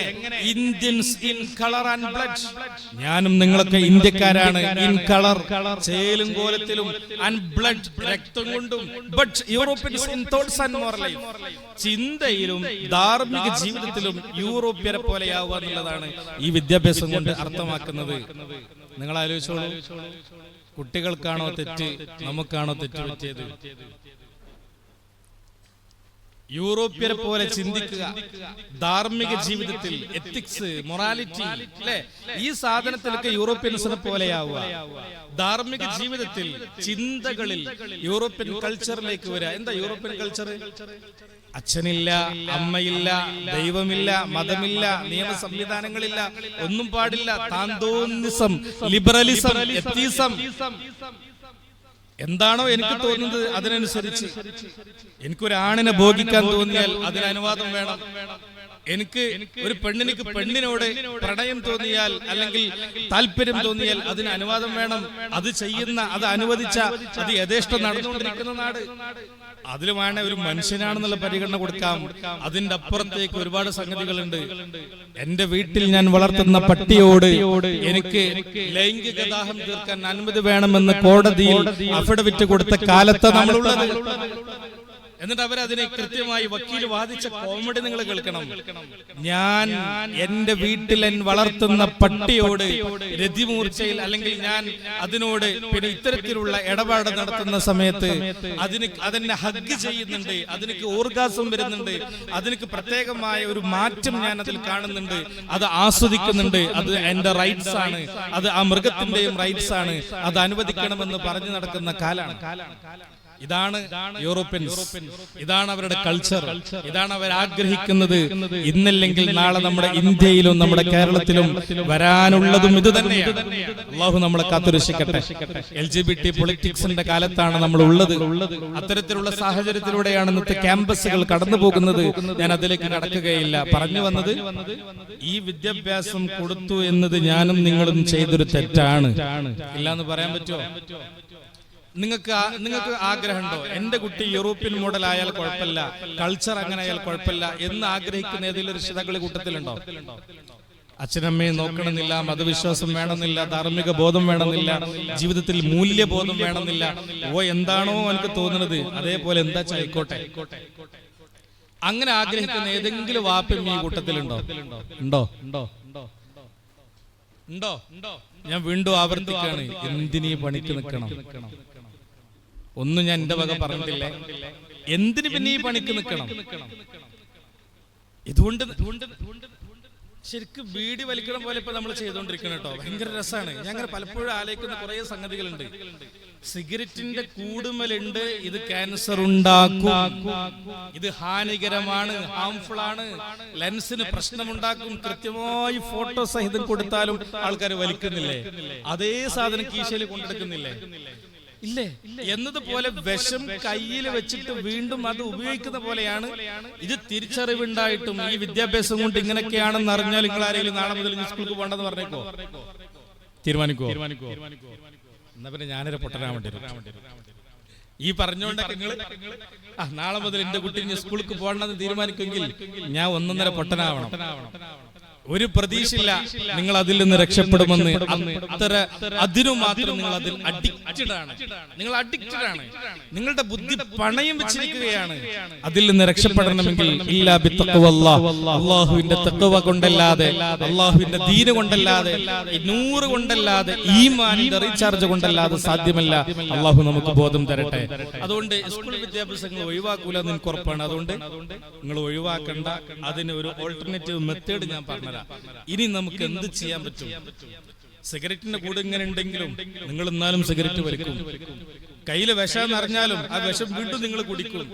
വലിയ ഡേഞ്ചറാന്ന് അറിഞ്ഞാലും നമ്മൾ വീണ്ടും അതിന്റെ പിന്നാലെ പോകും. അത്രമാത്രം ബുദ്ധി പണയം വെച്ചവരാണ് ഇന്നത്തെ മനുഷ്യർ. എന്നാൽ അതേപോലെ തന്നെ ഇത്രയും ഡേഞ്ചറായ ഒരു സാധനം ഉണ്ട് നമുക്ക് എല്ലാ നിലക്ക് ബോധ്യപ്പെട്ടാലും നിങ്ങളാരും ഈ പഠനം, ഈ സംവിധാനം നിർത്തില്ല. വീണ്ടും സ്കൂളിന്റെ അഡ്മിഷന് വേണ്ടി നിങ്ങൾ കയറി ഇറങ്ങും. മെറിറ്റ് സീറ്റ് കഴിഞ്ഞാൽ പേയ്മെന്റ് സീറ്റോ മാനേജ്മെന്റ് സീറ്റിലോ ലക്ഷങ്ങൾ കെട്ടിവെച്ച് നിങ്ങൾ വീണ്ടും അവിടേക്ക് പറഞ്ഞേക്കും. ഉത്തമ ബോധ്യത്തോടു കൂടെയാണ് ഇവിടെ നിൽക്കുന്നത്. അതുകൊണ്ട് ഇനി ഒരു പരിഹാരം പറഞ്ഞുതരാം. ആ പരിഹാരമെങ്കിലും നിങ്ങൾക്ക് സ്വീകരിച്ചാൽ ഒരു പരിധിവരെ ഭൂമിയിൽ നിങ്ങൾ സേഫ് ആവും, ദുനിയാവിൽ നിങ്ങൾ സേഫ് ആവും. ഒരേ ഒരു പരിഹാരമേ ഉള്ളൂ, modern education cum moral education. ഒരേ ഒരു സൊല്യൂഷനുള്ള ലോകത്ത്. ഇനി വേറൊരു ഓപ്ഷൻ ഇതിനില്ല. മോഡേൺ എഡ്യൂക്കേഷനും മോറൽ എഡ്യൂക്കേഷനും ഒന്നിച്ചു കൊണ്ടുപോകാന്നുള്ളതേ പരിഹാരമുള്ളൂ. അവിടെയാണ് ഞാനും നിങ്ങളും ഭാഗ്യം ചെയ്ത രക്ഷിതാക്കളായി മാറി നിൽക്കുന്നത്. അനേകായിരം ഉമ്മമാർക്കിടയിൽ ഞാനും നിങ്ങളും ഭാഗ്യം ചെയ്തത് ഈ ഒരു അടിസ്ഥാനത്തിലാണ്. Modern education cum moral education. ധാർമ്മിക വിദ്യാഭ്യാസവും മതവിദ്യാഭ്യാസവും സമന്വയിച്ചു കൊണ്ടുപോകാം. സ്കൂൾ വിദ്യാഭ്യാസവും മതവിദ്യാഭ്യാസവും ഒന്നിച്ച് സമന്വയിച്ചു കൊണ്ടുപോകുക. അവിടെയാണ് നമ്മൾ വേറിട്ട് നിൽക്കുന്നത്. അള്ളാഹു നമ്മുടെ മക്കൾക്ക് ഇത് പൂർത്തീകരിക്കാനും അതിന്റെ ഗുണം ഇരുലോകത്തും ആസ്വദിക്കാനും തൗഫീഖ് നൽകട്ടെ. നിങ്ങൾ ആലോചിച്ചോളൂ, നമ്മൾ തീരുമാനിക്കേണ്ട ഒരു സാധനം ഇതാണ്. ഇവിടെ ചേർത്ത കുട്ടികളിൽ നിങ്ങൾ ടെൻഷൻ ആവണ്ട. പകരം നമ്മുടെ പേരമക്കളായിട്ടോ മക്കളായിട്ടോ ചെറുമക്കളായിട്ടോ വളർന്നു വരുന്ന കുട്ടികൾ, നിങ്ങൾ തീരുമാനിക്കേണ്ട, ഡിസിഷൻ എടുക്കേണ്ടത്, എന്റെ മോൻ, എന്റെ മോൾ, എന്റെ പേരക്കുട്ടി, എന്റെ തത്തുല്യമായി എന്റെ കസിൻസിൽ വരുന്ന ആളുകൾ അവർ SSLC പഠിക്കുന്നുണ്ടോ, മദ്രസയും 10 വരെ പഠിച്ചേ പറ്റൂ. അപ്പോഴേ അത് ബാലൻസ് ആവുള്ളൂ. ഒരു തട്ടിങ്ങനെ താന്നിട്ട് ഒരു തട്ടെപ്പോഴും പൊന്തിയിട്ടുള്ളത് ബാലൻസിങ് അല്ല, അത് അൺബാലൻസിങ് ആണ്. അപ്പൊ മാച്ച് ആവൂല. ഇങ്ങനെ വളർന്ന് വരുന്നതിനനുസരിച്ച് വയസ്സ് ഒരേപോലെ കയറി പോകുന്നുണ്ട്, വിദ്യാഭ്യാസം ഒരേപോലെ അങ്ങനെ കയറി പോകണം. സ്കൂളിൽ 5-ലാണെങ്കിൽ മദ്രസ 5, സ്കൂളിൽ 7-ലാണെങ്കിൽ മദ്രസ 7. പൊതുവരിച്ച് അവിടെ വരണം. മദ്രസയിൽ നിങ്ങൾ 10 ആണെങ്കിൽ, സ്കൂളിൽ നിങ്ങൾ 10 ആണെങ്കിൽ സ്കൂളിലും SSLC-യിലേക്ക് നിങ്ങൾ പിന്നെ 10-ലേക്ക് എത്തുന്നുണ്ടെങ്കിൽ മദ്രസയിലും 10 വരെ വരണം.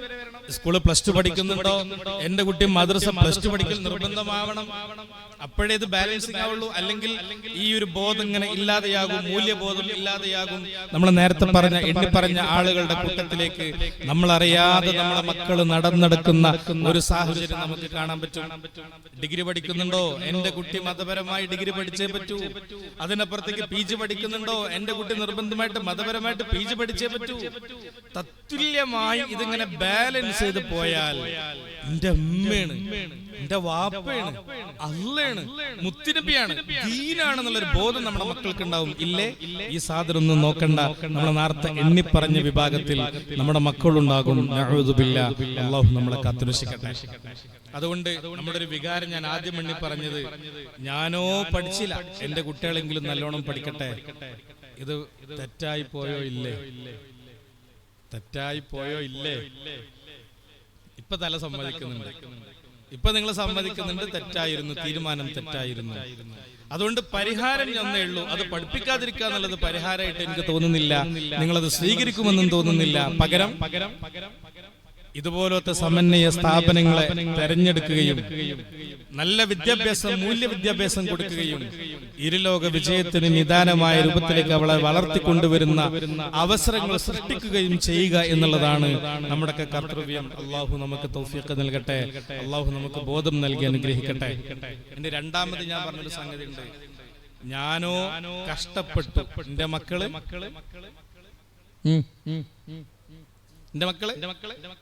കഷ്ടപ്പെടരുത്. ഒന്നിങ്ങനെ ആലോചിച്ച് നോക്കിയാണ് ഇത് തെറ്റാണെന്ന് തോന്നുന്നുണ്ടോ? എപ്പോഴും തോന്നിയിട്ടില്ലല്ലോ? ശരിക്കും ഇന്നത്തെ കുട്ടികള് ഒരു 1.5 ബ്രോയിലർ ചിക്കനാണ്. എന്റെ ഉദാഹരണം, എനിക്ക് ഇവിടുന്ന് പോണേ, ഇതിലൂടെ പോകാനുള്ളത്, നിങ്ങളെന്നെ വിടൂലേ? ഞങ്ങളെ കുട്ടികളെ പറ്റിയല്ല പറഞ്ഞത്, നിങ്ങളല്ലാത്ത വേറെ രക്ഷിതാക്കളെ കുട്ടികളെ പറ്റിയ പറഞ്ഞെന്ന് കരുതിക്കോളി. 1.5 ബ്രോയിലർ ചിക്കനാണ്. അതിലൊരു സംശയമില്ല. അങ്ങനെ തന്നെ ഞാൻ പറഞ്ഞു. കഴിഞ്ഞ 9 വർഷമായിട്ട് കൗൺസിലിംഗ് മേഖലയിൽ നിൽക്കുന്ന ഒരു വ്യക്തി എന്നുള്ള നിലയ്ക്ക് എനിക്ക് നന്നായിട്ട് അറിയാം കുട്ടികളെ. കേവലം ഒരു ഉസ്താദായി പള്ളിയിലെ മെഹ്റാബിൽ നിന്നുകൊണ്ടുള്ള കത്തിക്കേറുന്ന പ്രഭാഷണങ്ങൾക്കപ്പുറത്തേക്ക് ഓരോ മനുഷ്യന്റെയും ഉള്ളറിഞ്ഞിട്ടാണ് ഞാൻ സംസാരിക്കുന്നത്.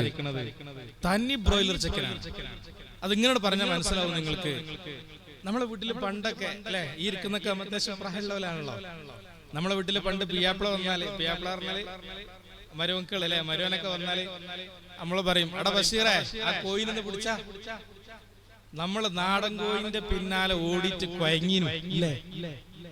ഇല്ല മനുഷ്യന്മാരെ, വേഗം കിട്ടുവോ നാടൻ കോയിന്റെ പിന്നാലെ പിടിച്ചാല്? ഇല്ല. നമ്മളൊക്കെ നാടൻ കോയിയാണ്. സ്കൂള് വിട്ട് പെരീക്കെത്തുന്ന സമയത്തിനുള്ളിൽ നമ്മൾ പോയി വരുന്ന വഴിയിൽ ഒരു മരവും മര്യാദ വലുതായിട്ടുണ്ടാവില്ല. ഒരു വടി കഷ്ണം കയ്യിലുണ്ടാവും. ഒക്കെ തച്ച് തുഫറാക്കിട്ടല്ലേ നമ്മള് പോരാ. ആണോ അല്ലേ? എന്താ വലിയ സുജയാളിട്ടിരിക്കണു. ആ വരുന്ന വഴിയിലുള്ള ഒരു കുളം, മഴക്കാലത്ത് ഒരു കുളോ ഒരു തോടോ അല്ലെങ്കിൽ ചെറിയൊരു ചാലോ നമ്മളെ കയ്യും കാലെത്താത്ത ഉണ്ടാവില്ല. ഉണ്ടാവോ? ഇല്ല. നമ്മളെത്താത്ത ഗ്രൗണ്ട് ഉണ്ടാവും. തോൽക്കാൻ പഠിക്കുന്നു അല്ലെ, ജയിക്കാൻ പഠിക്കുന്നു, കൊടുക്കാൻ പഠിക്കുന്നു, ഷെയർ ചെയ്യാൻ പഠിക്കുന്നു, പ്രയാസങ്ങളിലൂടെ കടന്നു പോകുന്നു, അതിൽ നിന്ന് എക്സ്പീരിയൻസ് ചെയ്യുന്നു. നമ്മളിങ്ങനെ പവർഫുൾ ആയിട്ട് വരുന്നു. ഇന്നത്തെ കുട്ടികള് 1.5 ബ്രോയിലർ ചിക്കൻ. നമ്മള് നാടൻ കോഴിന് പണ്ടത്തെ ഓലെ പിന്നാലെ ഓടണ്ട. നാടൻ കോഴിനെ കൂട്ടുന്ന ഇങ്ങനെ പിടിച്ചാല, ഈ ബ്രോയിലർ ചിക്കനെ കൂട്ട് ഇങ്ങനെ പിടിച്ചാണ് കിട്ടും. അതിന് ഓടാൻ കഴിയോ? ഇല്ല. നിങ്ങളെന്താ കൂടെ വരാത്തത്? ഓടാൻ കഴിയൂല. അതേപോലെ നമ്മളെ കുട്ടികള് എന്താ കാരണം? തീറ്റക്കോഴിയാണ്, ഇറച്ചിക്കോഴിയാണ്. അതേപോലെ നമ്മള് പെരിയിൽ ഇങ്ങനെ അറക്കാൻ വേണ്ടിയിട്ട്, ഇറച്ചിക്ക് വേണ്ടിയിട്ട്, മുട്ടക്കോഴിയാണേലും മുടയിൽ കിട്ടുന്നൊക്കെ അതുകൂടി ഇല്ല. ഇറച്ചിക്കോഴിയായിട്ട് നമ്മളിങ്ങനെ തിന്നാൻ കൊടുത്ത് പുറത്തേക്ക് വിടാതെ, വെയില് തട്ടാതെ, ഏസിന്റെ ഉള്ളിൽ ഫോണും കൊടുത്തിട്ട് ഇങ്ങനെ ഒതുക്കിട്ട സാധനമാണ്. നമ്മൾ കേട്ടത് പ്രകാരം തിരൂരിൽ ഹർഷദ് എന്ന് പറയുന്ന 7 വയസ്സുള്ള ആ പൊന്നുമോന് മൊബൈൽ ഫോൺ കിട്ടാത്തതിന്റെ പേരിൽ ആത്മഹത്യ ചെയ്തത് സത്യമാണെന്ന് വിശ്വസിച്ചുകൊണ്ട് പത്രത്തിലൊക്കെ വന്ന സ്ഥിതിക്ക് നമുക്കിങ്ങനെ പറയാം, ഒരു 7 വയസ്സുള്ള കുഞ്ഞുമോനക്ക് അങ്ങനെ ചെയ്യാൻ കഴിയോ? നമ്മളിങ്ങനെ ആലോചിച്ച് നമുക്കില്ല 7 വയസ്സായ മക്കളൊക്കെ അങ്ങനെയൊക്കെ ചെയ്യാൻ കഴിയോ? തൂങ്ങിയിരിക്കേണ്ടത് എങ്ങനെയാന്നൊക്കെ ഓൽക്ക് അറിയോ? ഒന്ന് പറയും മനുഷ്യന്മാരെ. നമുക്ക് ഉൾക്കൊള്ളാൻ പറ്റുന്നുണ്ടോ എന്തൊക്കെ പഠിച്ചതിനെ സംഭവിച്ചത്? അൽബിറിൽ IPS 2 പഠിക്കുന്ന ഫാത്തിമ എന്ന് പറയുന്ന ഒരു മോള് അവിചാരിതമായിട്ടാണെന്ന് പറയപ്പെടുന്നു. സ്പ്രിങ്ങിന്റെ ബെഡിലിൽ ചാടിക്കളിക്കവേ പരിസരത്തുള്ള തൊട്ടിലിന്റെ കയറിലേക്ക് തല കുരുങ്ങി കാല് താഴെ തട്ടാത്തതിന്റെ പേരിൽ നീലക്കളറിൽ തൂങ്ങിയാടുന്ന മകളെ കണ്ട് ബോധം കെട്ട ഉമ്മയും പിന്നീട് വന്ന മൂത്ത കുട്ടി ഫിൽസയിൽ നിന്ന് വിവരം അറിഞ്ഞ് ആ കുഞ്ഞിനെ കൊണ്ടുപോയപ്പോഴേക്ക് അവിടെയും ആ കുഞ്ഞിനെ രക്ഷിക്കാൻ പറ്റാത്ത കഥകൾ നമ്മളെ അടുത്ത് വ്യാപകമായിട്ട് കേട്ടോണ്ടിരിക്കല്ലേ. എന്താ സംഭവിക്കുന്നത്? എന്തുകൊണ്ട് ഇങ്ങനെയൊക്കെ സംഭവിക്കുന്നേ? ആത്മഹത്യ അല്ലാതിരിക്കട്ടെ, അള്ളാഹു നമ്മുടെ മക്കളെ കാത്തുരക്ഷിക്കട്ടെ. എന്തുകൊണ്ടിരിക്കും അങ്ങനെ? നമുക്ക് ഇങ്ങനെ ആത്മഹത്യ ചെയ്യേണ്ടത് എങ്ങനെയാണെന്ന് അറിയാം? നിങ്ങൾക്കറിയോ? അല്ലേ? ഞാൻ പഠിപ്പിച്ചിരുന്ന ചിലപ്പോ ആവശ്യം വരും. ആവശ്യം വരുന്നൊരു ചിരിക്കാനൊന്നല്ല, അക്കോലത്തിലാണ് ആണുങ്ങളെ അവസ്ഥ. പെരയിലൊരു വലിയ കുറച്ചു കഴിഞ്ഞ് നോക്കണം. കുടിക്കാരത്തേക്ക് 50 വയസ്സായേക്കണം. നിങ്ങളൊക്കെ സൈഡാക്കാരം. ഇപ്പൊ ഞാൻ പറഞ്ഞില്ല, ദർബി കോളേജ് ആയതുകൊണ്ട്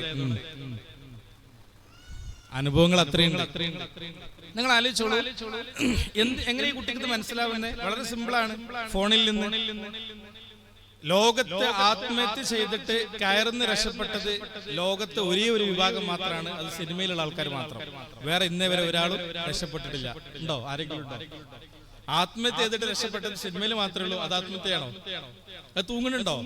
ഇല്ല. ഇപ്പൊ നമ്മൾ ബിഹൈൻഡ് ദി സീൻ കുറെ കാണുന്നുണ്ടല്ലോ സോഷ്യൽ മീഡിയയിലൊക്കെ. അപ്പൊ നമുക്ക് ഏറെക്കുറെ മനസ്സിലാവാൻ തുടങ്ങിയിട്ടുണ്ട്. അവർ ഇതിനൊക്കെ പഠിക്കുന്നുണ്ട്. എന്താ ചെയ്യേണ്ടത്, എവിടെ കുരുക്കേണ്ടത്, ഇടതുവശത്താണ് കയറിന്റെ കുരുക്ക് വരേണ്ടത് വരെ കുട്ടികൾക്കറിയാം. നമ്മൾ കരുതുന്ന കാലമൊന്നുമല്ല. ഇനി കുട്ടികൾക്ക് തോൽക്കാൻ പഠിക്കാത്തതുകൊണ്ട്, ഇല്ലായ്മ അറിയാത്തതുകൊണ്ട്, കഷ്ടപ്പാടോ വിഷമോ പ്രയാസമോ എന്തോ നമ്മൾ അറിയിച്ചിട്ടില്ല.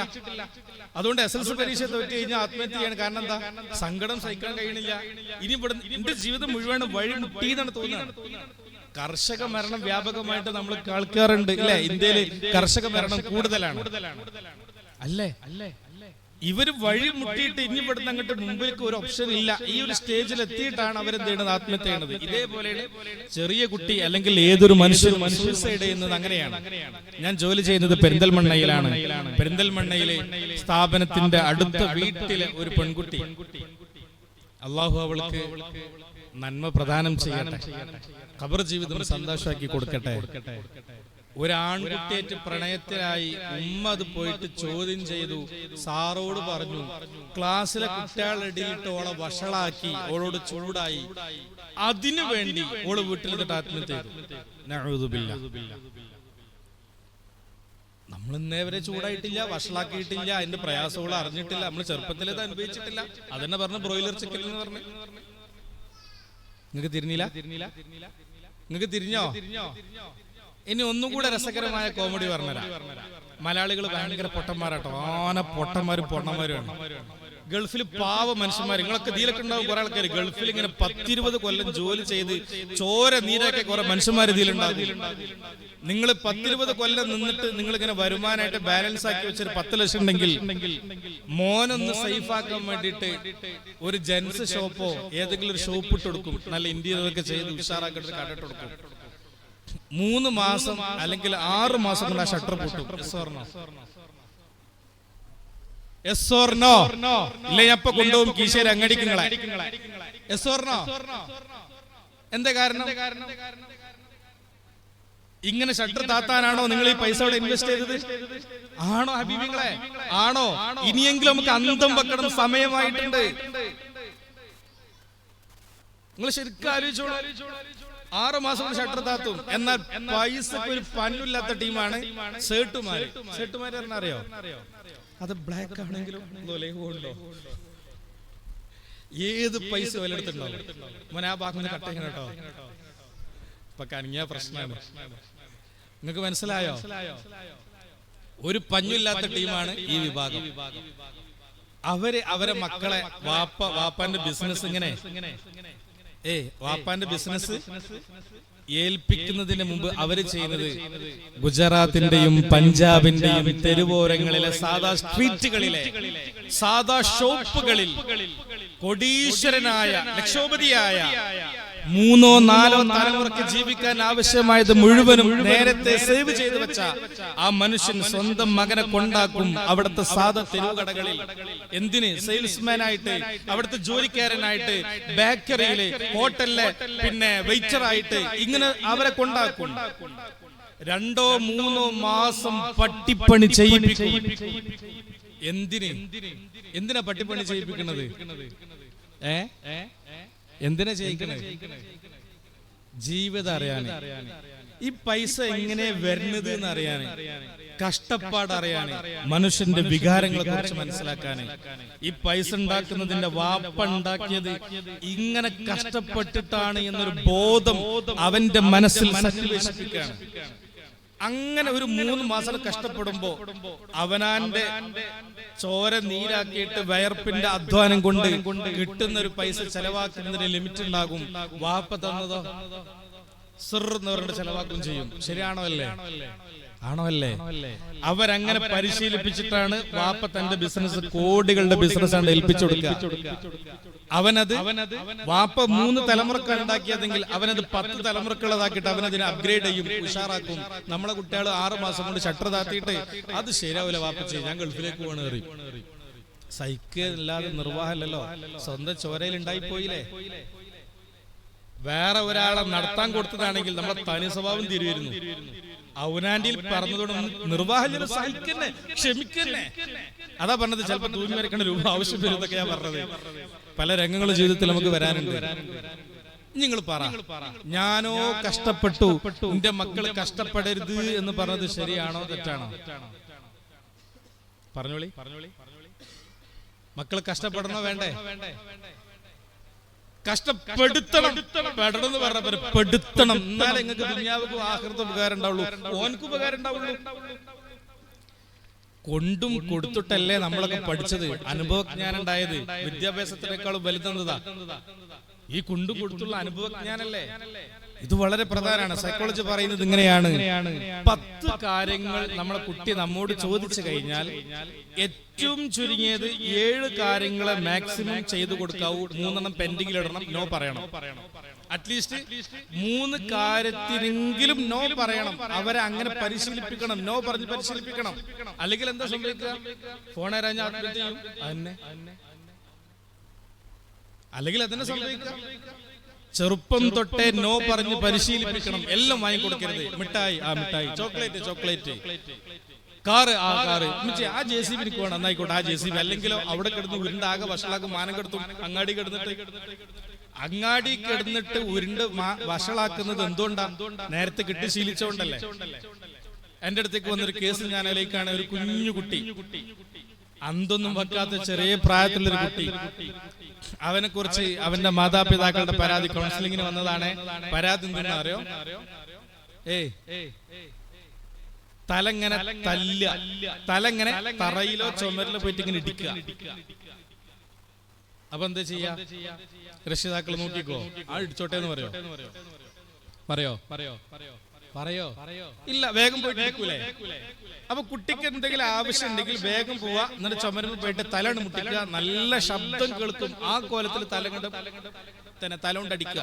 ചുമരില്, കോണി സ്റ്റെപ്പില്, ഇങ്ങനെ ഷാർപ്പുള്ള ടൈലിന്റെ ഭാഗങ്ങളിലൊക്കെ ചോര വരും, മുറിവാകും. ഇത് കുട്ടി നിരന്തരം ചെയ്യുന്ന ഒരു പരിപാടി. ഇതിനെ കുറിച്ച് കൂടുതൽ ആലോചിക്കുമ്പോൾ നമുക്ക് മനസ്സിലാക്കുന്ന സംഗതി എന്താ അറിയോ? എന്തുകൊണ്ടാണ് കുട്ടി ഇങ്ങനെ ചെയ്യുന്നത്? അറ്റൻഷൻ സീക്കിങ്ങിന് വേണ്ടിയിട്ടാണ്. അറ്റൻഷൻ സീക്കിംഗ് എന്ന് പറഞ്ഞു കഴിഞ്ഞാൽ എന്നെ ശ്രദ്ധിക്കണം, അതിനു വേണ്ടിയിട്ട്. അതായത് ഏതൊരു കുട്ടിക്കും വേണ്ടത് മാതാപിതാക്കളുടെ അറ്റൻഷനാണ്, ശ്രദ്ധയാണ്, അല്ലേ? അങ്ങനെ തന്നെയല്ലേ? കുട്ടികളെ ശ്രദ്ധിക്കൽ വളരെ പ്രധാനമല്ലേ? അവർ നന്നായിട്ട് ആഗ്രഹിക്കുന്നില്ല, അവരൊന്ന് ഓമനിച്ച് നോക്കിയേ, അവരൊന്ന് കൊഞ്ചിച്ച് നോക്കിയേ, അവരെന്ത് ഹാപ്പി ആയിരിക്കും, എന്ത് സന്തോഷമായിരിക്കും. ഇതാണ് അവരുടെ ബേസിക് നീഡ്. അവരത് ആഗ്രഹിക്കുന്നുണ്ട്. പക്ഷെ പൊതുവെ കുറച്ചൊക്കെ വലുതായി ഈ പാല് കൊടുക്കുന്ന ഫീഡിങ് സമയമൊക്കെ ഒന്ന് കഴിഞ്ഞാൽ, അല്ലെങ്കിൽ 2 വയസ്സൊക്കെ കഴിഞ്ഞാല് ഉമ്മമാര് പിന്നെ കുട്ടികളെ അവോയ്ഡ് ചെയ്യാൻ തുടങ്ങും. കാരണം എന്താ? പിന്നെ പാല് കൊടുക്കുക എന്നുള്ള പേരിൽ റൂമിൽ പോയിട്ട് ഇരിക്കാൻ പറ്റില്ലല്ലോ, ഫ്രീഡം ഇല്ലല്ലോ. നമ്മളമ്മറ്റതിന് വിടുവോ?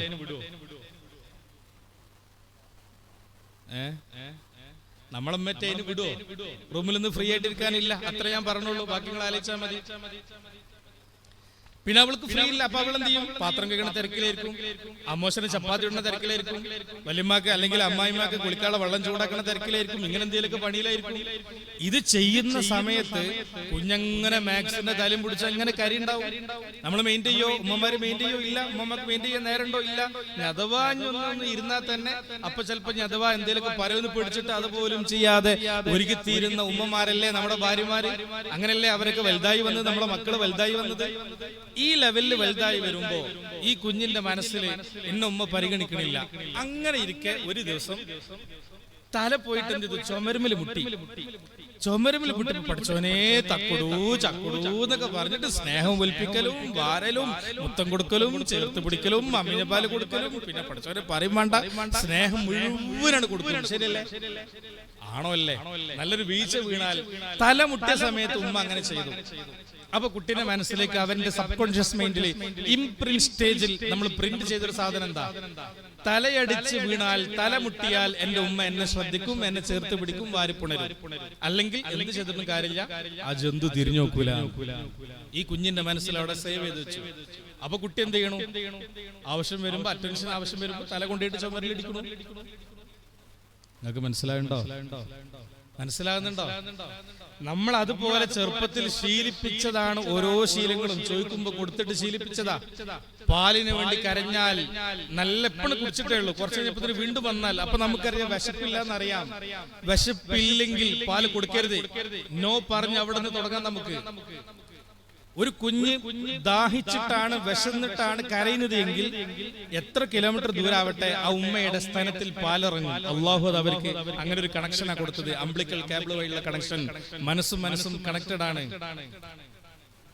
സൂപ്പർ മാർക്കറ്റിൽ പോയ ഉമ്മയാണ്, കുട്ടി തൊട്ടിലിൽ ഉറങ്ങാണ്. കുട്ടി ഉണന്നോ ഇല്ലേ എന്നുള്ളത് 2-3 കിലോമീറ്റർ അപ്പുറത്തുള്ള അല്ലെങ്കിൽ കീശേരി ടൗണിലുള്ള അവർക്ക് അറിയാൻ പറ്റും, ഉമ്മക്കറിയാൻ പറ്റും എന്റെ കുട്ടി ഉണങ്ങണോ ഇല്ലേ. ഉണങ്ങണമെങ്കിൽ കുട്ടി പാലിന് വേണ്ടി കരയുന്നുണ്ടെങ്കിൽ അവർക്ക് ഇവിടെ പാലിറങ്ങും.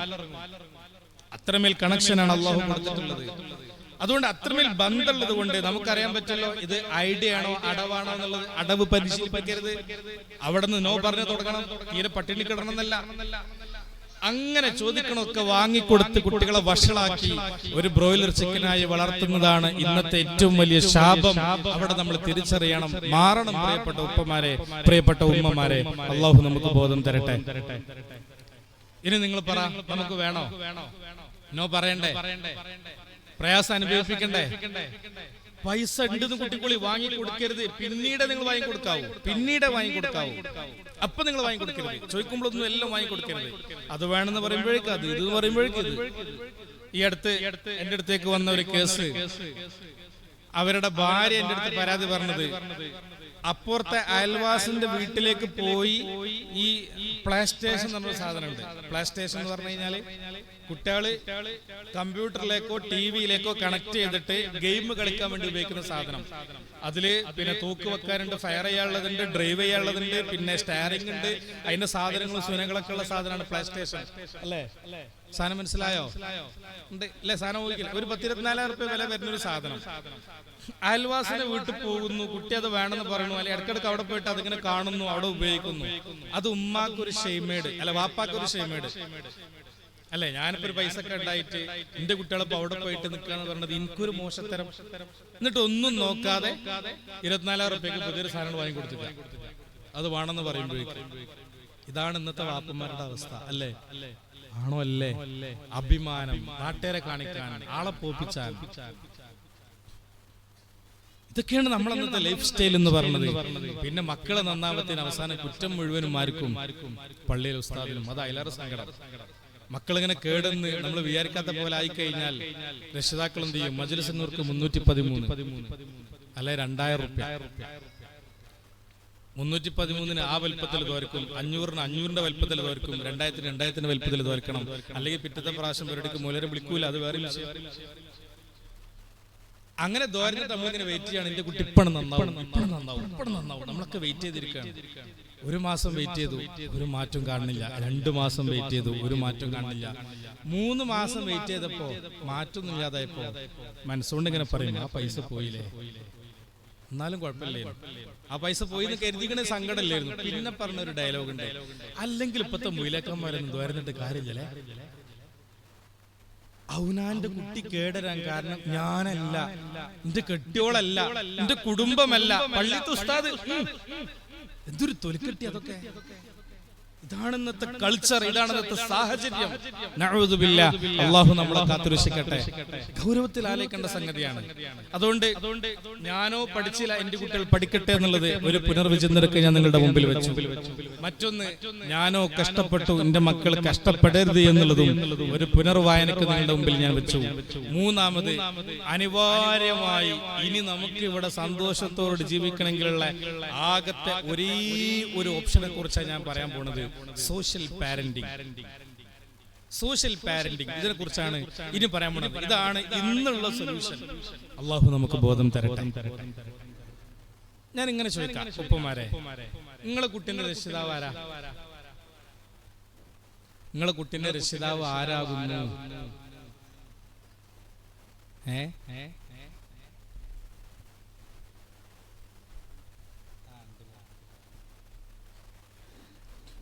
ഉമ്മമാരെ, ഉപ്പമാരെ, നമ്മളെ കുട്ടികളെ രക്ഷിതാക്കൾ ആരാണ്?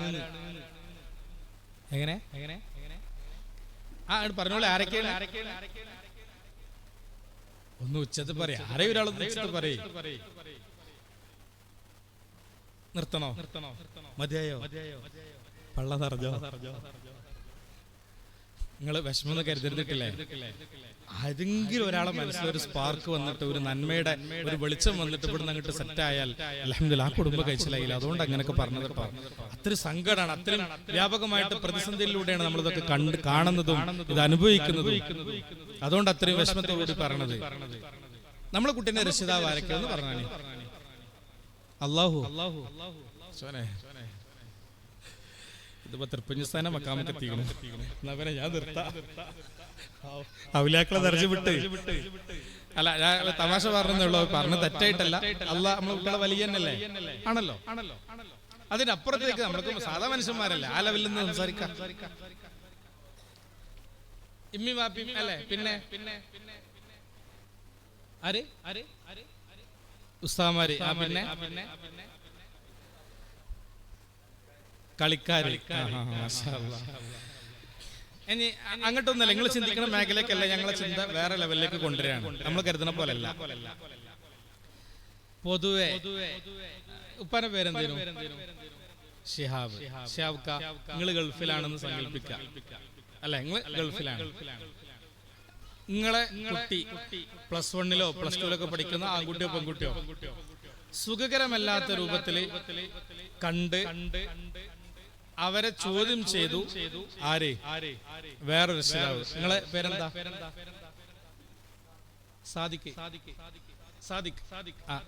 സാദിഖല്ലേ തങ്ങൾ? തങ്ങളുപ്പാപ്പ എന്ത് ചെയ്തു? അവിടെ ഒരു സുഖകരമല്ലാത്ത രൂപത്തിൽ കണ്ടു. നമ്മളൊക്കെ ഈ പ്രായം കഴിഞ്ഞു എന്ന് നമുക്ക് തിരിയല്ലപ്പത്. ആ സമയത്ത് അടാ അല്ലെങ്കിൽ എടി ഇത് മറ്റേ ആ അവരെ മോനല്ലേ മോളല്ലേ, എന്താ ഈ നേരത്തെ ഇവിടെ ഞാൻ പേര് പോവാൻ നോക്ക്. ഓള് പെരയിൽ വന്ന് അപ്പൊ ഒരു വഷളത്തരായല്ലോ. അപ്പൊ ഓള് വീട്ടിൽ വന്നിട്ട് ഉമ്മാനോട് പറയും, ഉമ്മച്ചിയെ നമ്മളപ്പച്ചിന്റെ ആ അപ്പുറത്തെ ഇടവലത്ത് ആ അപ്പുറത്ത് അങ്ങനെയുള്ള ആ ഒരു തങ്ങളില്ലേ, മുപ്പൊരു വെറുതെ ഇന്നെ ഒരു സുഖകരമല്ലാത്ത രൂപത്തിൽ സംസാരിച്ച് ഇന്നെ വഷളാക്കി, ഇന്നെ കളിയാക്കി. ഞാനും എന്റെ കൂട്ടുകാരോട് സംസാരിച്ചുകൊണ്ടിരിക്കേന്. ആഹാ, ഓര് എന്നെ കളിയാക്കിയേ, അതിന് മാത്രം ആയോ? അപ്പൊ ഡയലയോ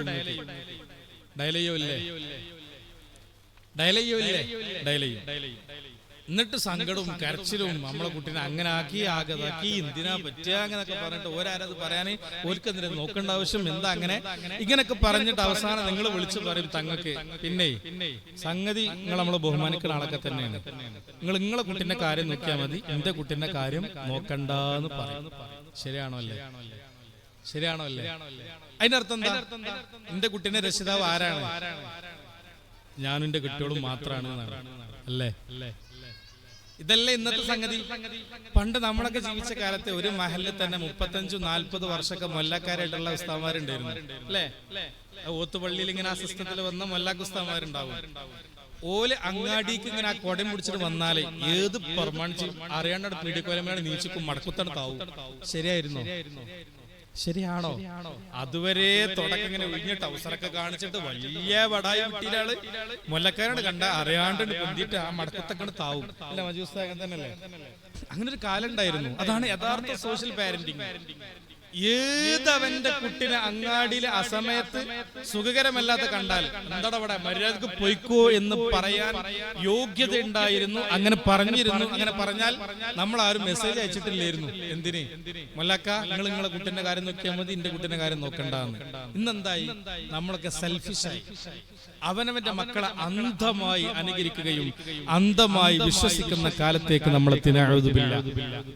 അതെ ഞാൻ ചോദിക്കുന്നത്, നമ്മളെ കുട്ടികളെ രക്ഷിതാവായിട്ട് നിങ്ങൾ ആരൊക്കെ അംഗീകരിക്കണമെന്ന്?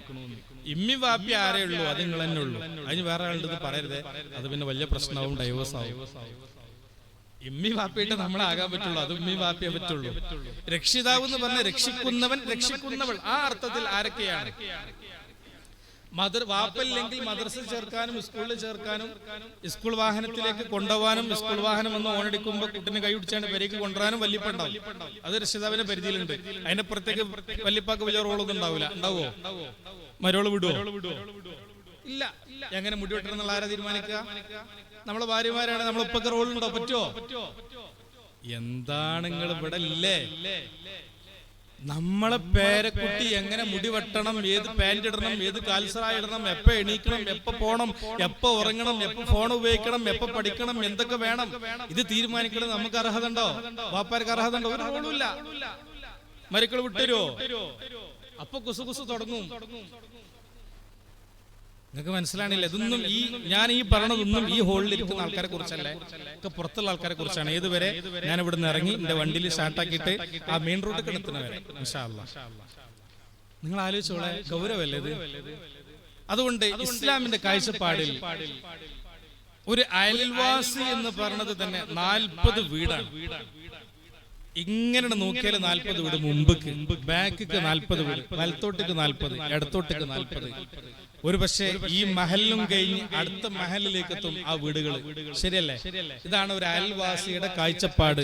ജിവാറിന്റെ കാഴ്ചപ്പാട് അതാണ്.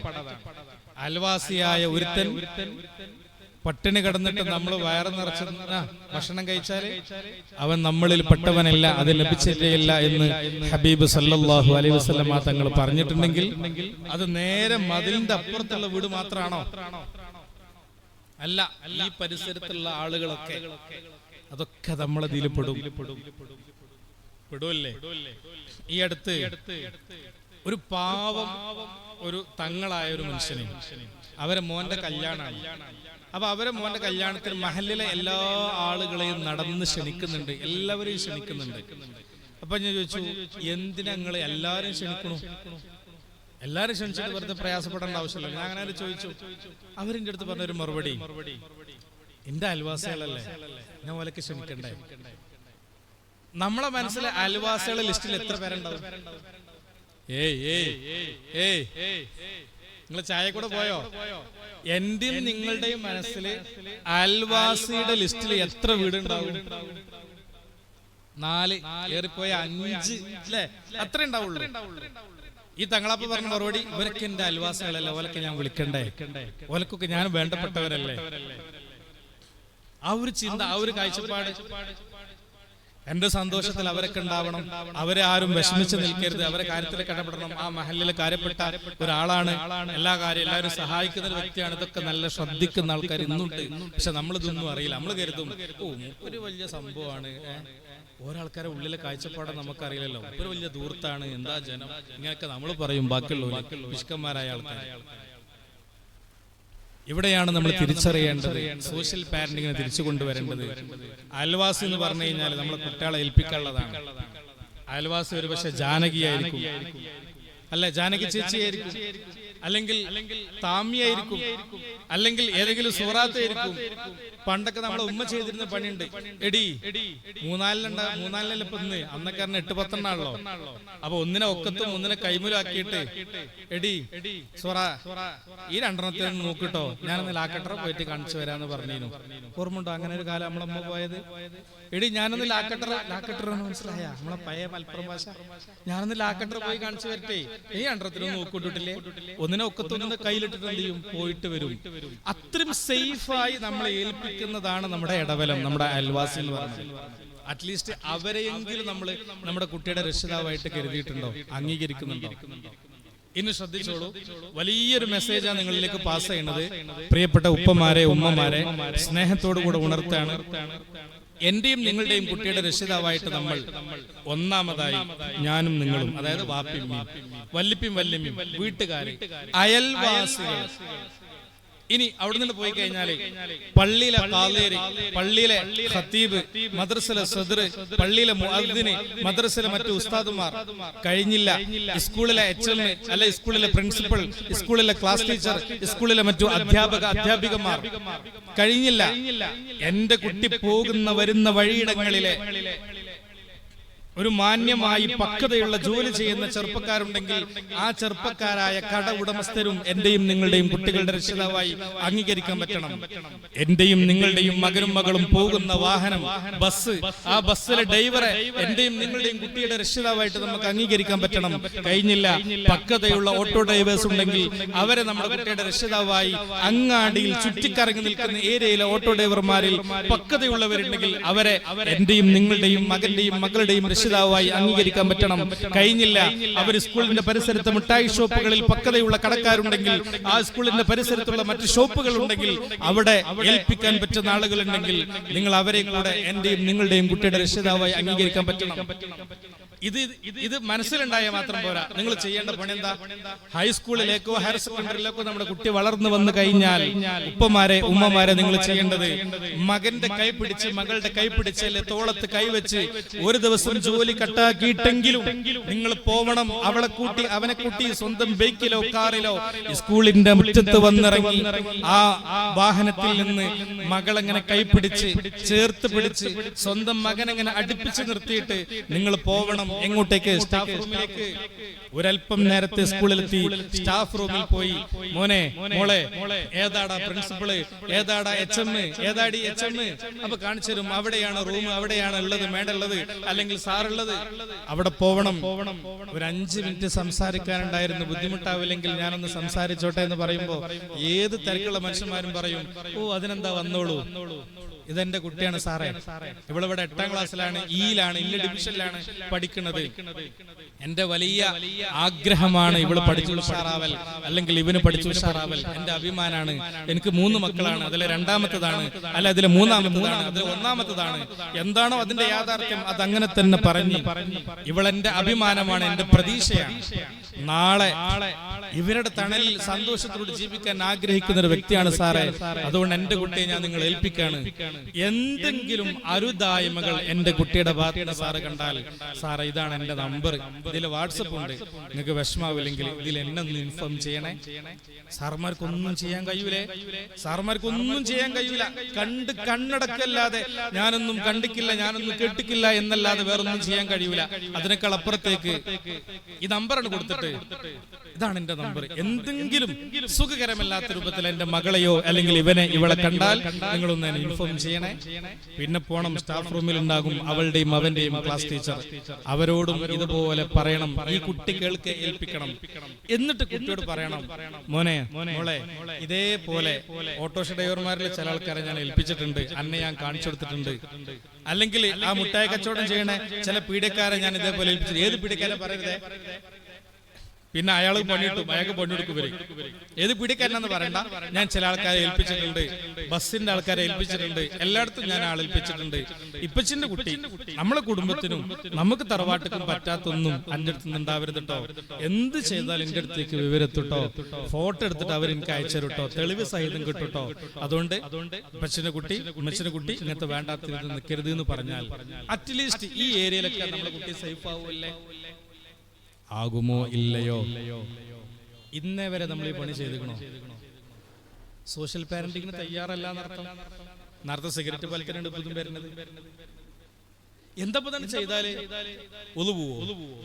എന്തെങ്കിലും സാധനം വരുന്ന കുറഞ്ഞു പോവോ? ഇത് ചെയ്താൽ എന്താ പ്രശ്നം? ഞാൻ വീണ്ടും ആവർത്തിക്കണേ, അധ്യാപക സമൂഹത്തിന് ഒന്നും ചെയ്യാനില്ല, ചെയ്യാൻ കഴിയൂല. ഈ അടുത്ത് നമ്മൾ പത്രത്തിൽ വായിച്ചില്ലേ, 9ാം ക്ലാസ്സിൽ പഠിക്കുന്ന ഒരു കുട്ടിന്റെ അടുത്തേക്ക് സീനിയേഴ്സായ ഒരു ആൺകുട്ടി വന്ന് ക്ലാസ് റൂമിൽ, ഇവിടെ പറയാൻ പറ്റൂല, ലിപ് ലോക്കിലാണ് അല്ലെങ്കിൽ വൃത്തികേടിലാണ്, അങ്ങനെ പറഞ്ഞാൽ തിരുവനന്തപുരത്ത് തിരിഞ്ഞാൽ മതി. ഇതിനെതിരെ പറയണമെന്ന് കരുതിയിട്ട് നേരിട്ട് അവിടെ പറയാൻ കഴിയൂല. അപ്പൊ സാർ എന്ത് ചെയ്തു? HM-ന് കാണിച്ചു കൊടുക്കാൻ, പ്രിൻസിപ്പൾക്ക് കാണിച്ചു കൊടുക്കാൻ വേണ്ടി ജസ്റ്റ് ഒന്ന് ഫോട്ടോ എടുത്ത് HM-ന് കാണിച്ചു കൊടുത്തു, കുട്ടികൾ ഇങ്ങനെ വേണ്ടാത്തൊരു ക്ലാസ് ഇന്ന് ചെയ്യുന്നുണ്ട് എന്ന്. ആ ഫോട്ടോ എടുത്തതിന്റെ പേരിൽ കുട്ടി പെരി പോയിട്ട് എന്ത് ചെയ്തു? വിഷയം പറഞ്ഞു. ഉമ്മ നേരെ ചെള്ളിനെ വിളിച്ചു. എന്റെ കുട്ടിക്ക് മനസ്സിന് പ്രയാസമുണ്ടാക്കി ഈ സാറ് ഫോട്ടോ എടുത്തിട്ട് എന്റെ കുട്ടിന്റെ അഭിമാനത്തിന് ക്ഷതമേൽപ്പിച്ചു എന്ന് പറഞ്ഞിട്ട് എന്ത് ചെയ്തു? കേസ് കൊടുത്തു. ആ പാവം സാറ് പോസ്കോ കേസിൽ ഇന്ന് കോടതിക്ക് നടക്കുകയാണ്. ഇതാണ് നമ്മുടെ മലപ്പുറം ജില്ല. ഒന്നും നിങ്ങൾ പ്രതീക്ഷിക്കണ്ട, എന്തെങ്കിലും കണ്ടാൽ ഇങ്ങനെ കേട്ടിട്ടില്ലേ, അവസാന കാലത്ത് എന്തെങ്കിലും വേണ്ടാത്ത കണ്ടാൽ തിരിഞ്ഞു കളയുന്ന ആൾക്കാരാണ് വലിയ ഈമാളുള്ളവരെന്ന്. അങ്ങനെ പറയേണ്ട കാലം. അല്ലെങ്കിൽ നിങ്ങൾ പറയും, നിങ്ങളെ പേരന്റെ അടുത്തൊക്കെ ഹൈസ്കൂളില്ലേ? ഇല്ല ഉപ്പമാരെ, ഇല്ലേ ഹൈസ്കൂളില്ല മനുഷ്യന്മാരെ. സ്കൂൾ വിടുന്ന സമയത്ത് ആ ബസ് സ്റ്റോപ്പിന്റെ പരിസരത്ത് നിന്ന് പോവാ. നിങ്ങൾക്ക് തിരിയുണ്ടോ? ആ സ്കൂളിന്റെ പരിസരത്ത്, ബസ് സ്റ്റോപ്പിന്റെ പരിസരത്തൊക്കെ ഒന്ന് ഇങ്ങനെ പോയി നിൽക്കുക. അവിടെ കുറെ വേണ്ടാത്ത നിങ്ങൾക്ക് കാണാൻ കഴിയും. ഏതെങ്കിലും ഒരു രക്ഷിതാവ് ആൺകുട്ടി ഇതിലുണ്ടെങ്കിൽ കയ്യൊന്നിച്ചാലും അവിടെ പോയിട്ട്, മക്കളെ നിങ്ങൾ ഇവിടുന്ന് പോയിട്ട് ഇവിടുന്ന് ഇതൊന്നും ചെയ്യാൻ പാടില്ല, നിങ്ങൾ ഇവിടുന്ന് പോയിക്കോളി, വേഗം പെരിയ പോയിക്കോളി പറയാൻ ധൈര്യമുള്ള ഏതെങ്കിലും ബാപ്പുണ്ടെങ്കിൽ, ചങ്കുറ്റുള്ള ആൺകുട്ടികളൊന്ന് കയ്യൊന്നിച്ചാണ് എനിക്കൊന്ന് കാണലങ്ങളെ.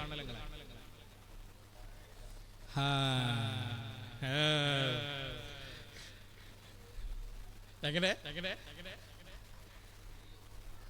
കേസല്ല വരിക. കേസിനേക്കാൾ അപ്പുറത്തേക്ക് നമുക്ക് ധൈര്യം ഇല്ല എന്നാണ് പറഞ്ഞാൽ മതി.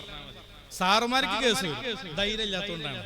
അതിപ്പോ തന്നെ ഞാൻ പറഞ്ഞു, പിന്നെ പവനാന്റെ കുട്ടീനെ നമ്മളെ കുട്ടീനെ പിന്നെ ബാക്കിയുള്ളവർ പറയോ? മനസ്സിലായില്ല? സോഷ്യൽ പാരന്റിങ്ങിന് നമുക്ക് ധൈര്യം ഇല്ല എന്നുള്ളതാണ്.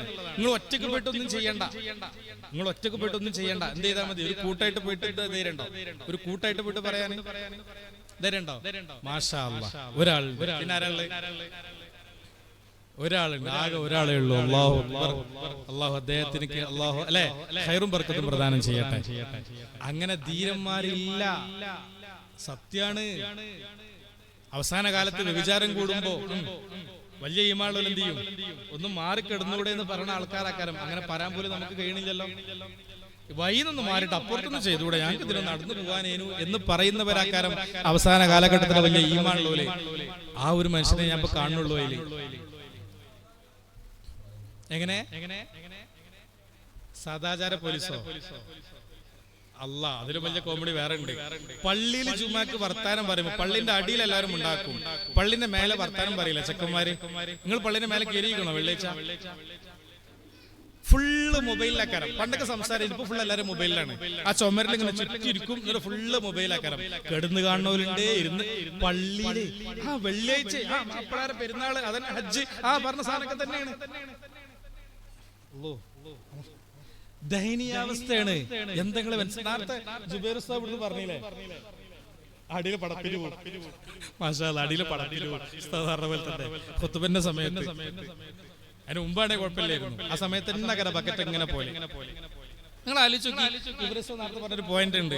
കുറച്ചു കാലം കഴിഞ്ഞാൽ നിസ്കാരം ഖളാ ആക്കുന്ന മൂലേര്, നിസ്കരിക്കാത്ത മൂലേര്, നഅൂദു ബില്ലാഹ്, അല്ലാഹു കാത്തിരക്ഷിക്കട്ടെ.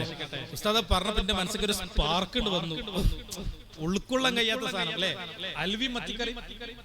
എങ്ങനെ അൽവി മത്തിക്കറിയും എന്തെങ്കിലും കോമ്പിനേഷൻ ഉണ്ടോ? അൽവി മത്തിക്കറി കോമ്പിനേഷൻ ഉണ്ടോ? അതേപോലെയാണ്. നമുക്ക് ഉൾക്കൊള്ളാൻ കഴിയണില്ല ആ സാധനം. തസൂറാക്കാൻ പറ്റുന്നുണ്ടോ? ഞാൻ വെറുതെ പറയല്ല. അവസാന കാലഘട്ടത്തിൽ ഇത്തരം സംഗതികൾ കാണുമ്പോ അവിടുന്ന് മാറി നിൽക്കാൻ പറയാനെങ്കിലും ഈമാൻ വേണം. അതുകൂടല്ലേ നമ്മളൊക്കെ വെറും അവസാന കാലത്ത് മലവെള്ളപ്പാശിൽ ഒഴുകി വരുന്ന മലച്ചണ്ടികൾ മാത്രമാണ് നമ്മൾ. നഅൂദു ബില്ലാഹ്, അല്ലാഹു നമ്മളെ കാത്തുരക്ഷിക്കട്ടെ. നമ്മളെ കൊണ്ട് കഴിയുന്ന വഴി നമ്മൾ അതിനെതിരെ പറയണം, അതിനെതിരെ പ്രതികരിക്കണം. എന്ന നിയമവശങ്ങളൊക്കെ മനസ്സിലാക്കി സൗഹൃദത്തോട് മുന്നോട്ട് പോവുകയും വേണം. ഇല്ലേ പിന്നെ ആര് പൂച്ചക്ക് മണി കിട്ടും?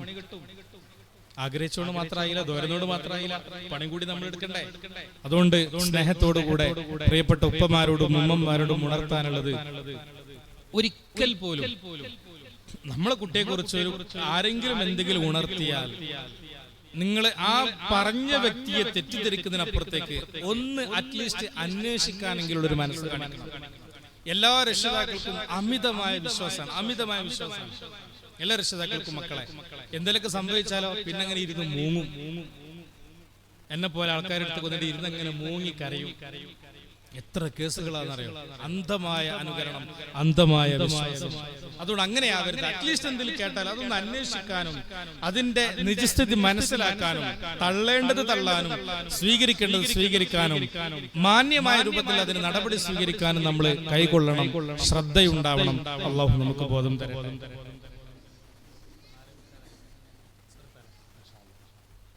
അതുകൊണ്ട് നമ്മൾ പ്രധാനമായിട്ട് 3 വിഷയങ്ങളാണ് സൂചിപ്പിച്ചത്. അവസാനിപ്പിക്കുകയാണ് നിങ്ങളുടെ ഓർമ്മകളിലേക്ക്. ഒന്ന്,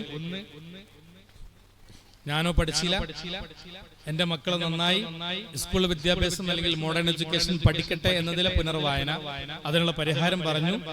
modern education cum moral education. രണ്ടാമത്തെ സംഗതി, ഞാനോ കഷ്ടപ്പെട്ടു, എന്റെ മക്കൾ കഷ്ടപ്പെടരുത് എന്ന ചിന്ത, അതും ഒരു പുനർവായനക്ക് വിട്ടുതരുന്നു. പകരം മക്കൾക്ക് അനുഭവങ്ങൾ കൊടുക്കാൻ പറ്റണം. നല്ല അനുഭവങ്ങൾ, തോൽക്കാനും ജയിക്കാനും ഷെയർ ചെയ്യാനും കൊടുക്കാനും സഹിക്കാനും പൊറുക്കാനും അഫ് ചെയ്യാനും എല്ലാത്തിനും ധർമ്മം ചെയ്യാനും എല്ലാത്തിനും നമ്മൾ എന്ത് ചെയ്യണം? നമ്മളെ കുട്ടികളെ പഠിപ്പിക്കണം, അവരത് ശീലിക്കണം. മൂന്നാമത്തെ സംഗതി സോഷ്യൽ പാരന്റിംഗ് ആണ്. സോഷ്യൽ പാരന്റിംഗ് നമ്മൾ അവസാനിപ്പിക്കുകയാണ്, ദുആ ചെയ്യാണ്. സോഷ്യൽ പാരന്റിംഗ് ആണ് മൂന്നാമത്തെ സംഗതി. അതും ഗൗരവത്തോടുകൂടെ നിങ്ങളുടെ മുമ്പിൽ വെച്ചുകൊണ്ട് അവസാനിപ്പിക്കുന്നു. പറഞ്ഞതിൽ നിങ്ങളുടെ മനസ്സിൽ എന്തെങ്കിലും ബാക്കിയാവണം എന്നുള്ളത് കൊണ്ടാണ് ഇവിടെ വന്ന് ഇതുകൊണ്ട് എന്തെങ്കിലും ഒരു ചായ പൈസ തരികയാണെങ്കിൽ അതെടുത്ത് പോകാനല്ല ഞാൻ വന്നത്, നിങ്ങൾക്ക് ഉപകാരപ്പെടണം എന്നുള്ള നിർബന്ധ ബുദ്ധിയുള്ളതുകൊണ്ടാണ്. ഒരിക്കലും ജോലിയില്ലാതെ ഇതൊരു വരുമാന മാർഗമായിട്ടല്ല ഞാൻ ഇവിടെ എണീറ്റ് നിൽക്കുന്നത്. അതുകൊണ്ട് ഇത് നിങ്ങൾക്ക് ഉപകാരപ്പെടണം, അതിനുവേണ്ടിയാണ് ഒന്ന് ഭാഷ കടുപ്പിച്ചത്, ചിലതൊക്കെ ചോദ്യങ്ങളാക്കിയത്, നിങ്ങളെ പേരെടുത്ത് ചോദിച്ച് നിങ്ങൾ അതിൽ ഇടപെടിച്ചത്. ആരും വിഷമം കരുതരുത്, എല്ലാവരും പൊരുത്തപ്പെട്ട് തരണമെന്നും ദുആ ചെയ്യണമെന്നും ഉണർത്തിക്കൊണ്ട് നിർത്തുന്നു. അൽഹംദുലില്ലാഹ്. അസ്സലാമു അലൈക്കും വറഹ്മത്തുള്ളാഹി വബറകാതുഹു.